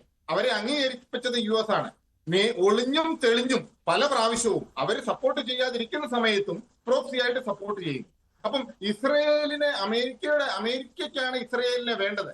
കാരണം കുറെ വർഷങ്ങളായിട്ട് അമേരിക്ക റെഗുലർ ആയിട്ട് അവരുടെ ബഡ്ജറ്റിൽ ഒരു എമൗണ്ട് ക്ലിയർ ആയിട്ട് ഇസ്രയേലിന് വേണ്ടി മാറ്റിവെക്കുന്ന ഒരു സംഭവം ഉണ്ടായിട്ടുണ്ടായി. അതിന്റെ കാരണം ഇവർ പറയുന്നത് സെനറ്റ് മെമ്പർ തന്നെ പറയുന്നുണ്ട്. അതായത് US-ന്റെ, അതായത് മിഡിൽ ഈസ്റ്റിലെ കാരിയറാണ്, അമേരിക്കൻ കാരിയറാണ് ഇസ്രയേൽ. മിഡിൽ ഈസ്റ്റിൽ ഇസ്രയേലിന് അമേരിക്കയ്ക്ക് വേണം. കാരണം അമേരിക്കയ്ക്ക് കണ്ണുമടച്ച് വിശ്വസിക്കാൻ പറ്റുന്ന അവരുടെ സ്ട്രോങ് ആയിട്ടുള്ള ഒരു അലി എന്ന് പറയുന്നത്, ഒരു സന്ധി രാജ്യം എന്ന് പറയുന്നത് അത് ഇസ്രയേലാണ്. അതുകൊണ്ടാണ് ഇസ്രയേലിനും അതറിയാം ഞങ്ങളെ ഒരു കാരണവശാലും അമേരിക്ക തള്ളില്ല എന്നുള്ളത്. പക്ഷേ കറക്റ്റാണ്, അവരുടെ പോരാട്ട വീര്യങ്ങൾ നമുക്കറിയാം. മോശെ ദയാൻ, ലോറൻസ് ഓഫ് അറേബ്യ, അങ്ങനെ കുറെ ഉണ്ട് കാര്യങ്ങൾ. അപ്പം അവരുടെ കണ്ടിന്യൂസ് ഹിസ്റ്ററി, വാർ ഹിസ്റ്ററി ഉണ്ട്, there is no doubt in it. പക്ഷേ പ്രസന്റ് സിനാരിയോയിൽ ഞാൻ ആദ്യം തന്നെ പറഞ്ഞു, ഫ്യൂച്ചർ ആണെങ്കിലും പിന്നെ ഈവൻ പാസ്റ്റ് ആണെങ്കിലും അമേരിക്കയ്ക്ക് ഇസ്രയേലിനെ ഒഴിവാക്കിക്കൊണ്ട് ഒരു കാര്യവും ഒരു തീരുമാനവും എടുക്കാൻ പറ്റില്ല. വളരെ റിലേഷൻ ഇവരുടെ ബിറ്റർ ആയിരുന്ന സമയത്ത് പോലും, അതാണ് ഞാൻ പറഞ്ഞത്, വളരെ ബിറ്റർ ആയിരുന്ന റിലേഷൻ വരുന്ന സമയത്ത് പോലും അവസാന നിമിഷം ഓട്ടോമാറ്റിക്കലി US ഷെൽട്ടറിന് വന്നിരിക്കും. അതിനകത്ത് യാതൊരുവിധ സംശയവുമില്ല. അപ്പം ഇപ്പോഴത്തെ ഒരു ലെവൽ എന്ന് പറയുന്നത് ഇതൊരു വൺ മാൻ ഷോ ആണ്. അതായത് ട്രംപ് ആണ് ഇതിന്റെ ഒരു മെയിൻ ആൾ എന്ന് പറയുന്നത്. ഇപ്പം ഇസ്രയേലിനെ സംബന്ധിച്ചിടത്തോളം കണ്ടിന്യൂസ് ആയിട്ട് അവരുടെ രണ്ട് അച്ചീവ്മെന്റ് ആണ്. ഒന്ന് റെജിം ചേഞ്ച് ചെയ്യുക, രണ്ടാമത് ന്യൂക്ലിയർ എസ്റ്റാബ്ലിഷ്മെന്റ്. അപ്പം ഇപ്പോഴത്തെ ലോകത്തിന്റെ സാഹചര്യം എന്താണ്? 2 പോയിന്റിലാണ് മനുഷ്യൻ, അതായത് രാജ്യങ്ങൾ അറ്റാക്കിന് വേണ്ടി സപ്പോർട്ട് ചെയ്യുന്നത്. ഒന്ന് ടെററിസം, മറ്റൊന്ന് ന്യൂക്ലിയർ. അതായത് നമ്മൾ തന്നെ കണ്ടിട്ടുള്ളതാണ്. നമ്മൾ പാകിസ്ഥാനിൽ ചെയ്തിട്ടുണ്ട് against terrorism, against terrorist camp, we hitted that. അതുപോലെ തന്നെ ഒരു particular country without the consent of the United Nations Organisation അവിടെ ന്യൂക്ലിയർ ഡെവലപ്പ് ചെയ്യുന്നുണ്ട് എന്നുള്ള ഒരു സംശയമുണ്ട്. അപ്പം അതും UN-നോടെ സപ്പോർട്ടോട് കൂടിയാണ്, അല്ലെങ്കിൽ അവരുടെ അക്കൗണ്ടബിലിറ്റി ഉണ്ടെന്നുണ്ടെങ്കിൽ ഒരു ഇഷ്യൂ ഇല്ല. അക്കൗണ്ടബിൾ ഇല്ലാതെ അവർ വളരുന്നതിന് വേണ്ടി ആ സമയത്ത് ഇസ്രയേല് ലോകരാജ്യങ്ങൾക്ക് വേണ്ടി ചെയ്യുന്നു എന്നുള്ള ഒരു മതിപ്പ് ഉണ്ടാക്കാനും കൂടെ ശ്രമിക്കുന്നു. ഈ 2 പോയിന്റാണ് അവരുടെ. പിന്നെ ന്യൂക്ലിയർ എസ്റ്റാബ്ലിഷ്മെന്റ് എന്ന് പറഞ്ഞു കഴിഞ്ഞാൽ അവർ തീർച്ചയായിട്ടും അത് ചൈനയിലോട്ടൊന്നും ഷിഫ്റ്റ് ചെയ്യില്ല. അവർ ഷിഫ്റ്റ് ചെയ്യുന്ന റഷ്യയിലോട്ടായിരിക്കും. കാര്യം ഈ 2025 തന്നെ അവര് സ്ട്രാറ്റജിക് പാർട്ട്ണർഷിപ്പ് എഗ്രിമെന്റ് ഉണ്ടാക്കിയിട്ടുണ്ട്, റഷ്യയും അതുപോലെ തന്നെ ഇറാനും തമ്മിൽ. അതായത് മിലിറ്ററി കോഓപ്പറേഷൻ തന്നെയാണ് അതിന്റെ ഉദ്ദേശം. ഏത് രീതിയിലും മിലിറ്ററി സപ്ലൈ ചെയ്യാൻ, അതായത് എക്യുപ്മെന്റ്സ് ആണെങ്കിലും വാർ ഹെഡ്സ് ആണെങ്കിലും സപ്ലൈ ചെയ്യുക എന്നുള്ള രീതിയിൽ അവർ 20 ഇയേഴ്സിലോട്ടുള്ള ഒരു എഗ്രിമെന്റ് സൈൻ ചെയ്തിട്ടുള്ളത്. അത്രയും ഒരു രീതിയിലോട്ട് അത് എടുക്കില്ല. രണ്ടാമത് ചൈന ഒരു കാരണവശാലും ആ ആംഗിളിലോട്ട് മൂവ് ചെയ്യത്തുമില്ല. ചൈന എന്ന് പറയുന്നത് അമേരിക്ക എങ്ങനെയാണോ വലിയേട്ടൻ രീതി കളിക്കുന്നത്, അതുപോലെ തന്നെ ചൈനയും ആ ഒരു രീതിയിൽ സ്വയം ഡെവലപ്പ് ചെയ്യാനായിട്ടുള്ള ഒരു കൺസെപ്റ്റ് ആണ്. കാര്യം ആ രീതിയിലോട്ട് ഡയറക്റ്റ് ആയിട്ട് വരില്ല. അപ്പം റഷ്യ ഇതിനകത്ത് ഒരു കീ റോളാണ്. ട്രംപ് വെയിറ്റ് ചെയ്യുന്നത് പുടിൻ ഷുഡ് റിക്വസ്റ്റ് ചെയ്യും.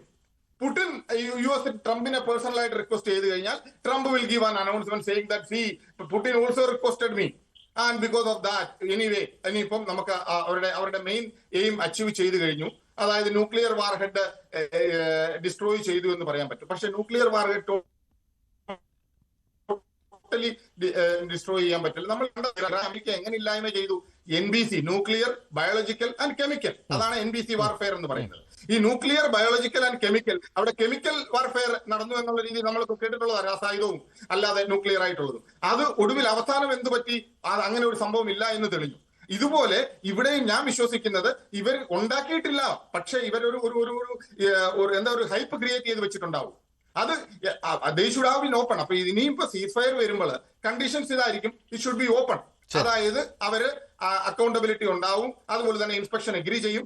ഈ ഒരു രീതിയിലോട്ട് മുന്നോട്ട് പോകത്തുള്ളൂ. ഇതൊരു എസ്കലേഷൻ രീതിയിലോട്ട് പോകില്ല. ട്രംപ് ഡിസൈഡ് ചെയ്യും ഇവിടെ ഇനി നെക്സ്റ്റ് സ്റ്റെപ്പ് എന്താ എന്നുള്ളത്. അതനുസരിച്ചിട്ടാണ് മറ്റുള്ള. ഷാഹു പ്രസാദ്, നേരത്തെ താങ്കൾ പറഞ്ഞതുപോലെ അത്ഭുത രാജ്യമാണ് ഇസ്രായേലും താങ്കൾ പറയുകയായിരുന്നു. പക്ഷേ അത്ഭുത രാജ്യത്തിന് നിലനിൽക്കണമെങ്കിൽ അമേരിക്കൻ സഹായം കൂടിയേ തീരൂ എന്നാണ് ശ്രീ ബ്രിഗേഡിയർ മോഹൻപിള്ള പറഞ്ഞു വെക്കുന്നത്. ഞാൻ പറഞ്ഞല്ലോ, തീർച്ചയായിട്ടും ഇസ്രായേലിന് അമേരിക്കയുടെ സഹായമുണ്ട് എന്നുള്ളത് വ്യക്തമായ കാര്യമാണ്. അതായത് ഇസ്രായേലിന് അമേരിക്കയെ ആവശ്യമുള്ളതിനേക്കാൾ കൂടുതൽ അമേരിക്കക്ക് ഇസ്രായേലിനെ ആവശ്യമുണ്ട്. ഇപ്പം ഇവിടെ ഒന്നാമത് അത് ഒരു സ്ട്രാറ്റജിക് പാർട്ണർഷിപ്പ് എന്നത് കൂടാതെ ഇപ്പം അദ്ദേഹം ഇവിടെ പറഞ്ഞു ആ മിഡിൽ ഈസ്റ്റിലെ അവരുടെ ഏറ്റവും വിശ്വസ്തരായ പാർട്ണറാണ് ഇസ്രായേൽ എന്ന്. അല്ല സാർ, ഈ മിഡിൽ ഈസ്റ്റിലെ ഏത് രാജ്യമാണ് അമേരിക്കയുടെ അടിമയല്ലാത്തത്? സൗദി, ഖത്തർ, ഇറാഖ്, ഇവിടെ എല്ലാം അമേരിക്കയുടെ വൻ സൈനിക താഴെ 100,000-ഓളം സൈനികർ അവിടെ ഉണ്ട്. ഇസ്രായേലിൽ അമേരിക്കയുടെ സൈനിക താവളമൊന്നുമില്ല. അതുകൊണ്ട് ആ ഒരു അതല്ല അമേരിക്കയുടെ ഇഷ്യൂ എന്ന് പറയുന്നത്. അമേരിക്ക ഇസ്രായേലിനെ സഹായിക്കാൻ ബാധ്യസ്ഥരാണ് എന്നുകൊണ്ട് ഞാൻ ഉദ്ദേശിച്ചത് പറഞ്ഞാൽ അതിന്റെ പ്രധാന കാരണം അമേരിക്കയിലുള്ള ജൂത സമൂഹമാണ്. അമേരിക്കയിലുള്ള ജൂത സമൂഹം, അതുപോലെ അമേരിക്കയോട് ചേർന്ന് നിൽക്കുന്ന രാജ്യങ്ങളിലെ അതിശക്തമായ ലോകം മുഴുവനും പരന്നു കിടക്കുന്ന രാജ്യങ്ങളിലെ ജൂത സമൂഹം, ഈ ഇസ്രയേലിലുള്ള ജൂതന്മാരെക്കാൾ കൂടുതൽ ഇസ്രയേലിന്റെ ഏറ്റവും വലിയ സപ്പോർട്ട് ഈ ലോകം മുഴുവനുമുള്ള ജൂത സമൂഹമാണ്. അത്ര ഭയങ്കര കമ്മിറ്റ്മെന്റ് ആണ് അവർക്ക് അവരുടെ ആ പിതൃഭൂമിയോടുള്ളത്. ഇതാണ് അമേരിക്കയെയും പാശ്ചാത്യ രാജ്യങ്ങളെയും ഏറ്റവും കൂടുതൽ ഈ ഇസ്രയേലിനെ സപ്പോർട്ട് ചെയ്യാൻ നിർബന്ധിതരാക്കുന്നത്. കാര്യം യൂറോപ്പ് മുഴുവനും ഉണ്ട് ജൂതര്. ഫേസ്ബുക്ക്, സുക്കർബർഗ് ഒക്കെ ജൂതനാണ്. അതാണ് ഇവിടുത്തെ പ്രശ്നം. സൈനികമായിട്ടുള്ള സഹകരണം എന്ന് പറഞ്ഞു കഴിഞ്ഞാൽ അമേരിക്കക്ക് ഇഷ്ടം പോലെ ഉണ്ട് മിഡിൽ ഈസ്റ്റിലെ. ഏത് രാജ്യത്താണ് ഇല്ലാത്തത്? ഏത് രാജ്യത്താണ് അവിടെ അമേരിക്കയുടെ സൈനിക താവളങ്ങളും വലിയ വൻ മിലിറ്ററി എസ്റ്റാബ്ലിഷ്മെന്റും മിലിറ്ററി അസറ്റ്സും ഇല്ലാത്തത്? അതാണ് ഇവിടുത്തെ വിഷയം. പിന്നെ ഈ അമേരിക്കയാണ് ഇത് ഇസ്രായേൽ ഉണ്ടാക്കിയത് എന്നുള്ളത് സാറിന്റെ അത് ഞാൻ വിനയപൂർവ്വം തിരുത്തട്ടെ, അതല്ല. കാര്യം പറഞ്ഞാൽ അത് ബ്രിട്ടീഷ് പ്രവിശ്യയായിരുന്നു. ഇന്ത്യയിൽ നിന്ന് ബ്രിട്ടീഷുകാർ വിട്ടുപോയപ്പോൾ ഇവിടെ ഇന്ത്യയും പാകിസ്ഥാനും ഉണ്ടാക്കിയതുപോലെ ഏകദേശം അവിടെ ആ ഭാഗം വിട്ടുപോയപ്പോൾ, അവിടെ നിന്ന് ബ്രിട്ടീഷുകാർ ഒഴിഞ്ഞു പോയപ്പോൾ അവിടെ ഒരു ഭാഗം ജൂതർക്കും ഒരു ഭാഗം പാലസ്തീനും കൊടുക്കുകയാണ് ചെയ്തത്. അതിൻ്റെ അതൊന്നും അമേരിക്കയ്ക്കൊന്നും ഒരു റോളും ഇല്ല. അമേരിക്കയൊക്കെ വളരെ പിന്നീടാണ് അവിടേക്ക് വരുന്നത് തന്നെ. പിന്നെ അതുകൊണ്ട് ഞാൻ ഈ പറഞ്ഞതാണ്. പിന്നെ ഇവിടെ വേറെ ചില കാര്യങ്ങൾ പറഞ്ഞു. Russia, China. ഒന്നാമത് റഷ്യ ഇപ്പൊ ഉക്രൈനിൽ ഒരുമാതിരി ഇങ്ങനെ വാല് കുടുങ്ങിയ വാനരനെ പോലെ ഇരിക്കുകയാണ്. കഴിഞ്ഞ 2-3 വർഷമായിട്ട് അവർ ഇതുപോലെ, കാര്യം അമേരിക്ക ഇതിൻ്റെ അകത്ത് ഇടപെടാൻ സാധ്യതയുണ്ട് എന്നുള്ളത് കൊണ്ട് അവർക്ക് ചില അഭിപ്രായങ്ങൾ പറഞ്ഞേ പറ്റുള്ളൂ. ഞങ്ങൾ ഇതിൻ്റെ അകത്ത് ഇടപെടും, ഞങ്ങൾ എന്നും ഇതുവരെ ചെയ്തിട്ടുണ്ട്. പണ്ട് ഇറാൻ ഗൾഫ് യുദ്ധകാലത്തും റഷ്യ ഇതൊക്കെ തന്നെ പറഞ്ഞിട്ടുണ്ട്. അമേരിക്ക അഗ്രസീവായിട്ട് വരുന്ന ഒരു സ്ഥലത്ത് റഷ്യ ഓപ്പോസിറ്റ് സൈഡിൽ നിന്ന് അഭിപ്രായം പറയുക എന്നുള്ളതിനപ്പുറത്തേക്ക് അവർക്ക് പോകാൻ കഴിയില്ല ഇപ്പം. കാര്യം പഴയ സോവിയറ്റ് യൂണിയൻ അല്ല. റഷ്യക്ക് ഒരുപാട് ഡ്രോബാക്സ് ഉണ്ട്, ഒരുപാട് ദൗർബല്യങ്ങളുണ്ട്. സൈനികമായി മാത്രമല്ല, സാമ്പത്തികമായിട്ടൊക്കെ റഷ്യയുടെ അവസ്ഥ അത്ര നല്ലതൊന്നുമല്ല. പിന്നെ മറ്റൊന്ന് ചൈന ഇതിൻ്റെ അകത്ത് കയറി കൊത്താൻ വരില്ല. ഒന്നാമത്തെ കാര്യം, ഇപ്പൊ ഈ നമ്മുടെ ഈ ഓപ്പറേഷൻ സിന്ദൂറിന് കഴിഞ്ഞതിന് ശേഷം പൊതുമധ്യത്തിൽ തുണിയൊരുക്കി നിൽക്കുന്ന അവസ്ഥയായിരിക്കുകയാണ് ചൈന. കാര്യം അവരുടെ ആയുധങ്ങളുടെ ശേഷി, അവരുടെ യഥാർത്ഥ പവർ എന്താണ് എന്നുള്ളത് ലോകം അറിഞ്ഞു. ഇനി അത് കൂടുതൽ നാണക്കേട് ഉണ്ടാക്കാൻ വേണ്ടിയിട്ട് അവർ പോവില്ല, പുറകിൽ നിന്നുള്ള സപ്പോർട്ടൊക്കെ കൊടുക്കും. പിന്നെ മറ്റൊന്ന് ഇവിടെ പലരും പറയുന്നത് കേട്ടു, അതായത് ഇവിടുന്ന് ഇവരുടെ ന്യൂക്ലിയർ ഫെസിലിറ്റികളെല്ലാം വിമാനത്തിൽ കയറ്റി നേരെ അവിടേക്ക് ഷിഫ്റ്റ് ചെയ്യാൻ. അങ്ങനെയൊന്നും ഷിഫ്റ്റ് ചെയ്യാൻ പറ്റുന്ന സാധനമല്ല. മാക്സിമം എന്താ ഷിഫ്റ്റ് ചെയ്യാൻ പറ്റുക? ന്യൂക്ലിയർ ഫ്യൂവൽസ്, യുറേനിയം, ഇങ്ങനെയുള്ള സാധനങ്ങൾ കൊണ്ടുപോകാൻ പറ്റും. അല്ലാതെ ഒരു ന്യൂക്ലിയർ റിയാക്ടർ മുഴുവനും ഇൻഫ്രാസ്ട്രക്ചർ ഇങ്ങനെയുള്ള സാധനമൊക്കെ നമുക്ക് നട്ടും ബോൾട്ടും ഊരിയെടുത്ത് അഴിച്ചു കെട്ടി ഫ്ലൈറ്റ് കയറ്റി കൊണ്ടുപോകാൻ കഴിയില്ല. ഇവർ തകർത്തിരിക്കുന്ന എന്താണ് പ്രധാനമായിട്ട് ലക്ഷ്യം വെച്ചിരിക്കുന്നത്? അവരുടെ ന്യൂക്ലിയർ ഇൻഫ്രാസ്ട്രക്ചർ, അവിടേക്കുള്ള പവർ സപ്ലൈ, അവിടേക്കുള്ള പൈപ്പ് ലൈൻസ്, ബാക്കിയുള്ള ഹ്യൂജ് എസ്റ്റാബ്ലിഷ്മെന്റ്സ്, വലിയ വലിയ കെട്ടിടങ്ങൾ, സെൻട്രിഫ്യൂജസ്, 10,000-കണക്കിന് സെൻട്രിഫ്യൂജ് ഒക്കെ വേണം ഈ യുറേനിയം എൻറിച്ച് ചെയ്യാൻ വേണ്ടി. ഇങ്ങനത്തെ സാധനം ഇതൊന്നും പെട്ടെന്ന് ഇളക്കിയിടുന്ന മാക്സിമം കൊണ്ടുപോകാൻ സാധിക്കുക. ന്യൂക്ലിയർ ഫ്യൂവൽസ് കൊണ്ടുപോകാൻ സാങ്കേതിക പ്രശ്നമുണ്ട് സാർ, ശബ്ദം പ്രശ്നമാണ്. വളരെ പെട്ടെന്ന് പറഞ്ഞു തീർക്കും സാർ. ന്യൂക്ലിയർ ഫ്യൂവൽസ് കൊണ്ടുപോകാൻ സാധിച്ചു എന്ന് വരും. ന്യൂക്ലിയർ ഫ്യൂവൽസ് അതുകൊണ്ട് മാത്രം ഒന്നും ആവുന്നില്ല. ശരി, അത് മാത്രം ചേർന്നാൽ ആറ്റം ബോംബ് ആവില്ല. അതുകൊണ്ട് മാത്രം അവർ സുരക്ഷിതമാവില്ല. ന്യൂക്ലിയർ ഒരു ആണവ ബോംബ് ഉണ്ടായി വരണമെന്നുണ്ടെങ്കിൽ ഹ്യൂജ് നെറ്റ്വർക്ക് വേണം, വളരെ വലിയ ഇൻഫ്രാസ്ട്രക്ചർ വേണം, എസ്റ്റാബ്ലിഷ്മെന്റ്സ് വേണം. അതെല്ലാം തകർക്കുകയാണ്. അതാണ് ഇവിടുത്തെ സംഭവിച്ചിരിക്കുന്നത്. ശരി സാർ. ശ്രീ രഘുനാഥൻ നായർ, ഇവിടെ ഇപ്പോൾ നേരത്തെ ശ്രീ MS വേണുഗോപാൽ പറഞ്ഞൊരു പ്രധാനപ്പെട്ട കാര്യം, ഈ ഖമനേയി, അയത്തുള്ള അലി ഖമനേയി തൻ്റെ പിൻഗാമികളാകേണ്ട ഒരു പട്ടിക മുന്നോട്ട് വെച്ചു. ഖമനയുടെ മകൻ മോഷ്ദബ ഇല്ലെന്നാണ് രാജ്യാന്തര മാധ്യമങ്ങൾ റിപ്പോർട്ട് ചെയ്യുന്നത്. മറ്റ് 3 പുരോഹിതരുടെ പേരാണ് അദ്ദേഹം മുന്നോട്ട് വെച്ചിരിക്കുന്നത്. അപ്പോൾ രണ്ടും കൽപ്പിച്ച് തയ്യാറെടുത്തിരിക്കുകയാണ് എന്തും സംഭവിക്കാമെന്നുള്ള ഒരു മുൻകരുതലിന്റെ ഭാഗമായിട്ട്. അതായത് ഇസ്രായേൽ ഇപ്പൊ ഇറാനിൽ നടത്തിക്കൊണ്ടിരിക്കുന്ന വിനാശം കണ്ടു കഴിഞ്ഞാൽ ഇറാനിന് തീർച്ചയായിട്ടും അവർക്ക് ഭയമുണ്ട്, അവരെ ഇല്ലാതെയാക്കും എന്നുള്ളതും, അമേരിക്കയെ പോലെയുള്ള അമേരിക്കയും ഇംഗ്ലണ്ടും ജർമ്മനിയും ഒക്കെ ഇടപെടും എന്നുള്ള ഒരു ധാരണ ഇവർക്ക് നല്ലപോലെ ഉണ്ട്. കാരണം ഈ ഒരു യുദ്ധം ഇങ്ങനെ പോയി കഴിഞ്ഞാൽ ഇസ്രായേൽ പൂർണ്ണമായിട്ടും പരാജയപ്പെടും എന്നുള്ള ഒരു സിറ്റുവേഷൻ വരത്തില്ല. വന്നു കഴിഞ്ഞാൽ അമേരിക്കയെ ശക്തമായിട്ട് തന്നെ ഇടപെടും.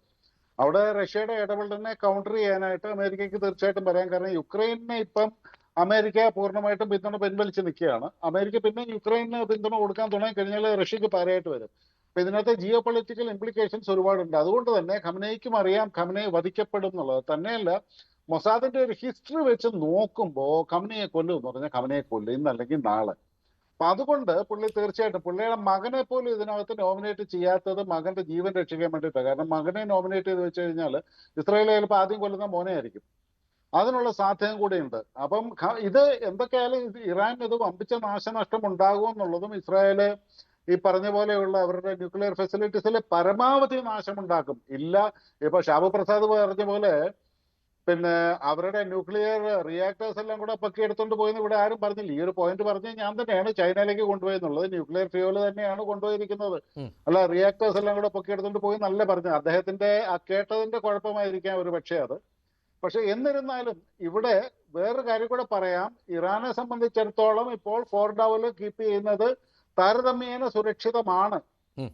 ചൈനയ്ക്ക് കൊടുത്തു കഴിഞ്ഞാൽ ചൈനയുടെ സ്വഭാവം, ചൈനയെ ചീറ്റ് ചെയ്യാൻ സാധ്യതയുള്ള, ചീറ്റ് ചെയ്യുന്ന സ്വഭാവമുള്ള രാജ്യമാണ്. ചൈനയ്ക്ക് കൊടുത്താൽ തിരിച്ചു കിട്ടുമെന്നുള്ള ഒരു ഉറപ്പില്ലാത്ത ഒരു രാജ്യമാണ്. ഒരുപക്ഷെ ചൈനയ്ക്ക് വേറെ റഷ്യയിലേക്ക് ഷിഫ്റ്റ് ചെയ്തിട്ടുണ്ടാവാം, നമുക്കത് അറിയില്ല. പക്ഷെ ഫോർഡോ ഇപ്പൊ അവർക്ക് താരതമ്യേന, കാരണം ഫോർഡോവിനെ സമ്പൂർണ്ണമായിട്ട് നശിപ്പിക്കാനായിട്ട് സാധിക്കില്ല. അവിടുത്തെ ഫെസിലിറ്റീസ് ഒരുപാട് അറകളിലായിട്ട് ഒരുപാട് ദൂരം ചുറ്റി വളഞ്ഞ് ഒരുപാട് അറകളിലായിട്ടൊക്കെയാണ് ഇത് കിടക്കുന്നത്. വലിയ വലിയ സംവിധാനങ്ങൾ അതിനകത്ത് ഉണ്ടാക്കിയിരിക്കുന്നത്. അപ്പൊ അതിനകത്ത് 2-3 സ്ഥലത്ത് ആക്രമിച്ച് നാശമുണ്ടാക്കി കഴിഞ്ഞാലും ബാക്കിയുള്ളത് ഓപ്പൺ ആയിരിക്കും. എന്ന് മാത്രമല്ല, ഇതെല്ലാം ഇറാൻ നേരത്തെ തന്നെ പ്രതീക്ഷിക്കുന്നത് കൊണ്ട് തന്നെ അവര് അതിന് വേണ്ടിയിട്ടുള്ള സ്റ്റാൻഡ് ബൈ സിസ്റ്റംസും എന്തായാലും ഒരുക്കി വെച്ചിട്ടുണ്ടാവും. ശരി, നന്ദി ശ്രീ ബ്രിഗേഡിയർ മോഹൻപിള്ള, ഒപ്പം ശ്രീ രഘുനാഥൻ നായർ, ശ്രീ MS വേണുഗോപാൽ, ശ്രീ ഷാബു പ്രസാദ്, ഒപ്പം ശ്രീ സ്റ്റീഫൻ ചർച്ചയിൽ പങ്കെടുത്തതിന്. നമ്മൾ പ്രേക്ഷകരോട് ചോദിച്ച ചോദ്യം, പാകിസ്ഥാന്റെ ആവശ്യം പോലെ ഡൊണാൾഡ് ട്രംപിന് സമാധാനത്തിനുള്ള നോബൽ സമ്മാനം നൽകണോ എന്നായിരുന്നു. നൽകേണ്ട എന്ന് 82% ആളുകൾ അഭിപ്രായപ്പെട്ടു. നൽകണമെന്ന് അഭിപ്രായപ്പെട്ടത് 14% ആളുകൾ മാത്രമാണ്. പ്രൈം ഡിബേറ്റ് പൂർണ്ണമാവുകയാണ്. നമസ്കാരം.